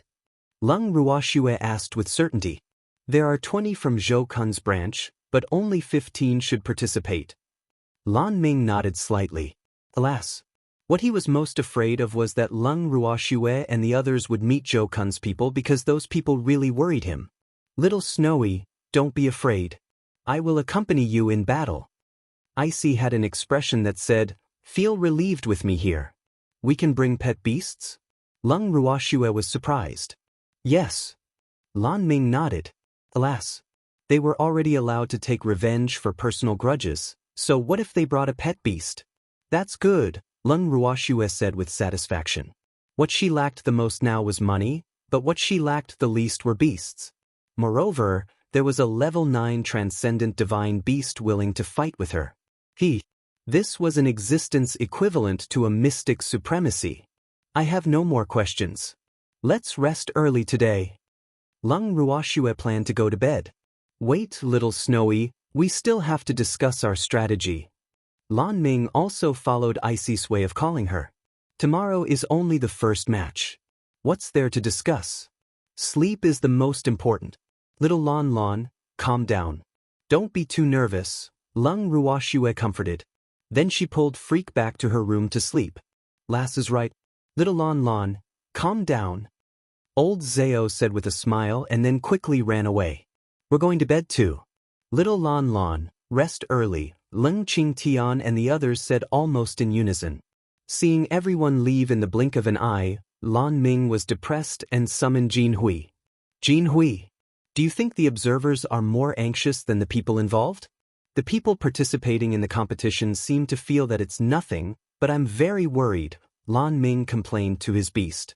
Jin Hui glanced at his master and thought, Master, you know it too. But he still had to console him. Master, those people are smart. Don't worry too much. Alas. That's true. Forget it. I won't think about it anymore. Let's go to bed. Lan Ming stood up. The next morning, Lung Ruoxue was still not fully awake when she vaguely heard the sound of an argument. She opened her eyes very reluctantly and looked at the culprits. Why are you arguing so early in the morning? Lung Ruoxue said with displeasure. She was angry about being woken up. It's not me who's making a fuss. It's Master. Icy declared his innocence and betrayed his master without any sense of loyalty. Icy, you were the one who insisted on eating, but you actually blamed me. Boo! How can I have a beast like you who makes his master take the blame? Empty looked at Lung Ruoxue with a very innocent face. You're both the same. Lung Ruoxue exposed them bluntly. They just wanted to eat. There was no need to wake her up, right? Schwer. Little Snowy. Both the master and the beast blinked their beautiful blue eyes and looked at her adorably. Didn't I leave you a lot of food before I went to bed yesterday? Lung Ruoxue said with a slight headache. It's all eaten, the master and the beast said in unison. Little Snowy, Master and I caught many snakes. Cook them for us to eat. Icy's face was full of anticipation, his blue eyes shining. The snake meat Little Snowy gave them yesterday was really too delicious. He had lived for thousands of years, but he had never known that snakes were actually so delicious. At the thought, his saliva couldn't help flowing down.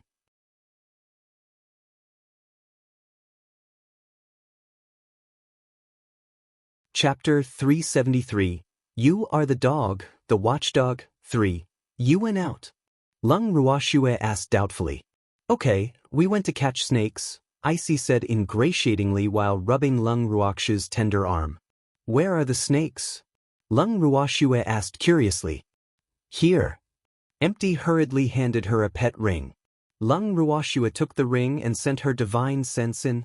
These are the snakes you caught? Lung Ruoxue's forehead was full of black lines, and her heart was palpitating. Did these two fellows catch all the snakes on the boundless heaven continent?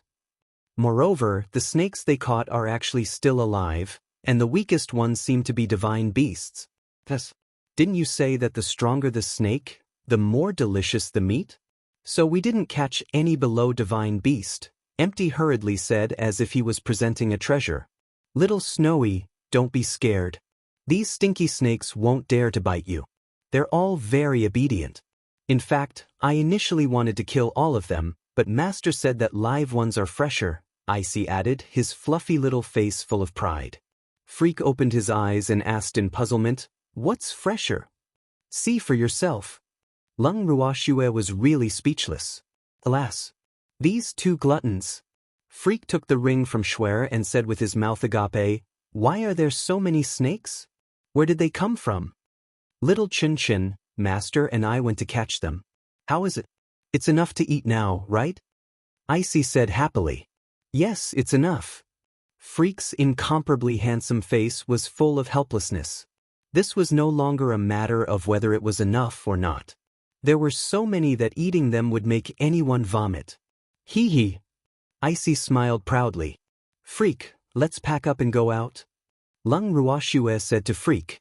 Her grandfather and the others should be up already. Okay. Freak nodded. The two of them washed up and left the room, and Icy naturally followed closely behind. Empty, I'll find a time to introduce you to my family. Lung Ruoxue said while looking at Empty, who was following them. If Empty really wanted to follow them, he couldn't stay invisible forever, right? Yes, but I don't want the people from the headquarters to know of my existence. Empty nodded. Okay. Lung Ruoxue nodded. Lung Qingtian and the others had already prepared breakfast in the courtyard. Shuer, good timing. Come have breakfast. Lung Qingtian hurriedly greeted his precious granddaughter. Grandpa, where's Lan Ming? Lung Ruoxue and Freak found a seat and sat down. But she couldn't help asking curiously when she didn't see Lan Ming. He went to the competition venue early in the morning to draw lots, Lung Qingtian explained. Oh, Grandpa, I'll introduce you to someone, Lung Ruoxue said. Lan Ming wasn't here, so it was a good opportunity. Alas. Empty didn't want the people of the headquarters to know about him. Who is it? Shuer, why are you so mysterious? Lung Qingshan's curiosity was piqued. Empty. Lung Ruoxue looked at Empty. Empty understood immediately, and he directly appeared in front of Lung Qingtian and the others. Shuer, Lung Qingnan and the others looked at the young man who appeared out of thin air in front of them, and their jaws almost fell to the ground. Grandpa, he's the owner of this house. But the people of the Mystic Association headquarters don't know of his existence. Moreover, he doesn't want them to know, so you have to keep this secret, Lung Ruoxue explained. Oh, okay, Lung Qingtian quickly replied after reacting. But he couldn't help secretly sizing up the man named Empty. He couldn't tell this man's cultivation level at all. Moreover, the man in front of him gave him an indescribable and strange feeling. Empty is the master of the icy, Lung Ruoxue added. Oh! Everyone was enlightened. No wonder that blue puppy followed Lung Ruoxue. Empty will be following us from now on. Lung Ruoxue continued to throw a bomb. Everyone was shocked again and looked at Lung Ruoxue in unison until they were sure that she was serious. Oh! Lung Qingtian answered on behalf of everyone. He didn't know Empty's identity, but he believed in his granddaughter's judgment. Little Snowy, can we eat now? I'm so hungry, Icy, who had been waiting for too long, said pitifully. Let's eat. Lung Ruoxue nodded. Alas. There are really more and more gluttons around me. Empty, aren't you eating? Lung Qingtan couldn't help asking curiously when he saw that everyone had already started eating, but Empty hadn't moved his chopsticks at all. I'm not hungry. You go ahead. Empty said lightly, his handsome face maintaining a smile. He had seen everyone's reactions just now and was very satisfied with their reactions. These people didn't know his identity at all, but they were still willing to accept him. This should be Shuer's credit. Instead of saying they believed that he wasn't a bad person, it was better to say that they believed in Shuer's judgment more. Grandpa, he's a carnivore, Lung Ruoxue teased. Oh, we usually eat light for breakfast. We only cook meat for lunch and dinner, Lung Qingtian explained. It's okay. Empty smiled. Empty. Do as you please. Don't stand on ceremony with us. We don't have so many rules, old Zao said. I know. Empty smiled. He wouldn't have appeared at all if he didn't know these people's temperament very well. Empty. Do you know much about the competition of the Mystic Association headquarters? Lung Ruoxue turned her head and looked at Empty. Yes. Empty nodded. How could he not know? The previous competitions were very fair. That was the real competition to select talents. The competition has lost its meaning now. But the rewards for the competition are becoming more and more generous, Empty explained. Yes, I'm going for the rewards, so those people better have eyes and not provoke me. Otherwise, I can't guarantee that I won't be ruthless, Lung Ruoxue said domineeringly, You're tuning in to the Passion Pages YouTube channel. We're so grateful for your support, and don't forget to subscribe to join us on this incredible journey through captivating stories. Your generosity through donations truly makes a world of difference, as it's the primary source of revenue that allows me to expand and enhance this channel for you. Thank you from the bottom of my heart for being a part of this adventure.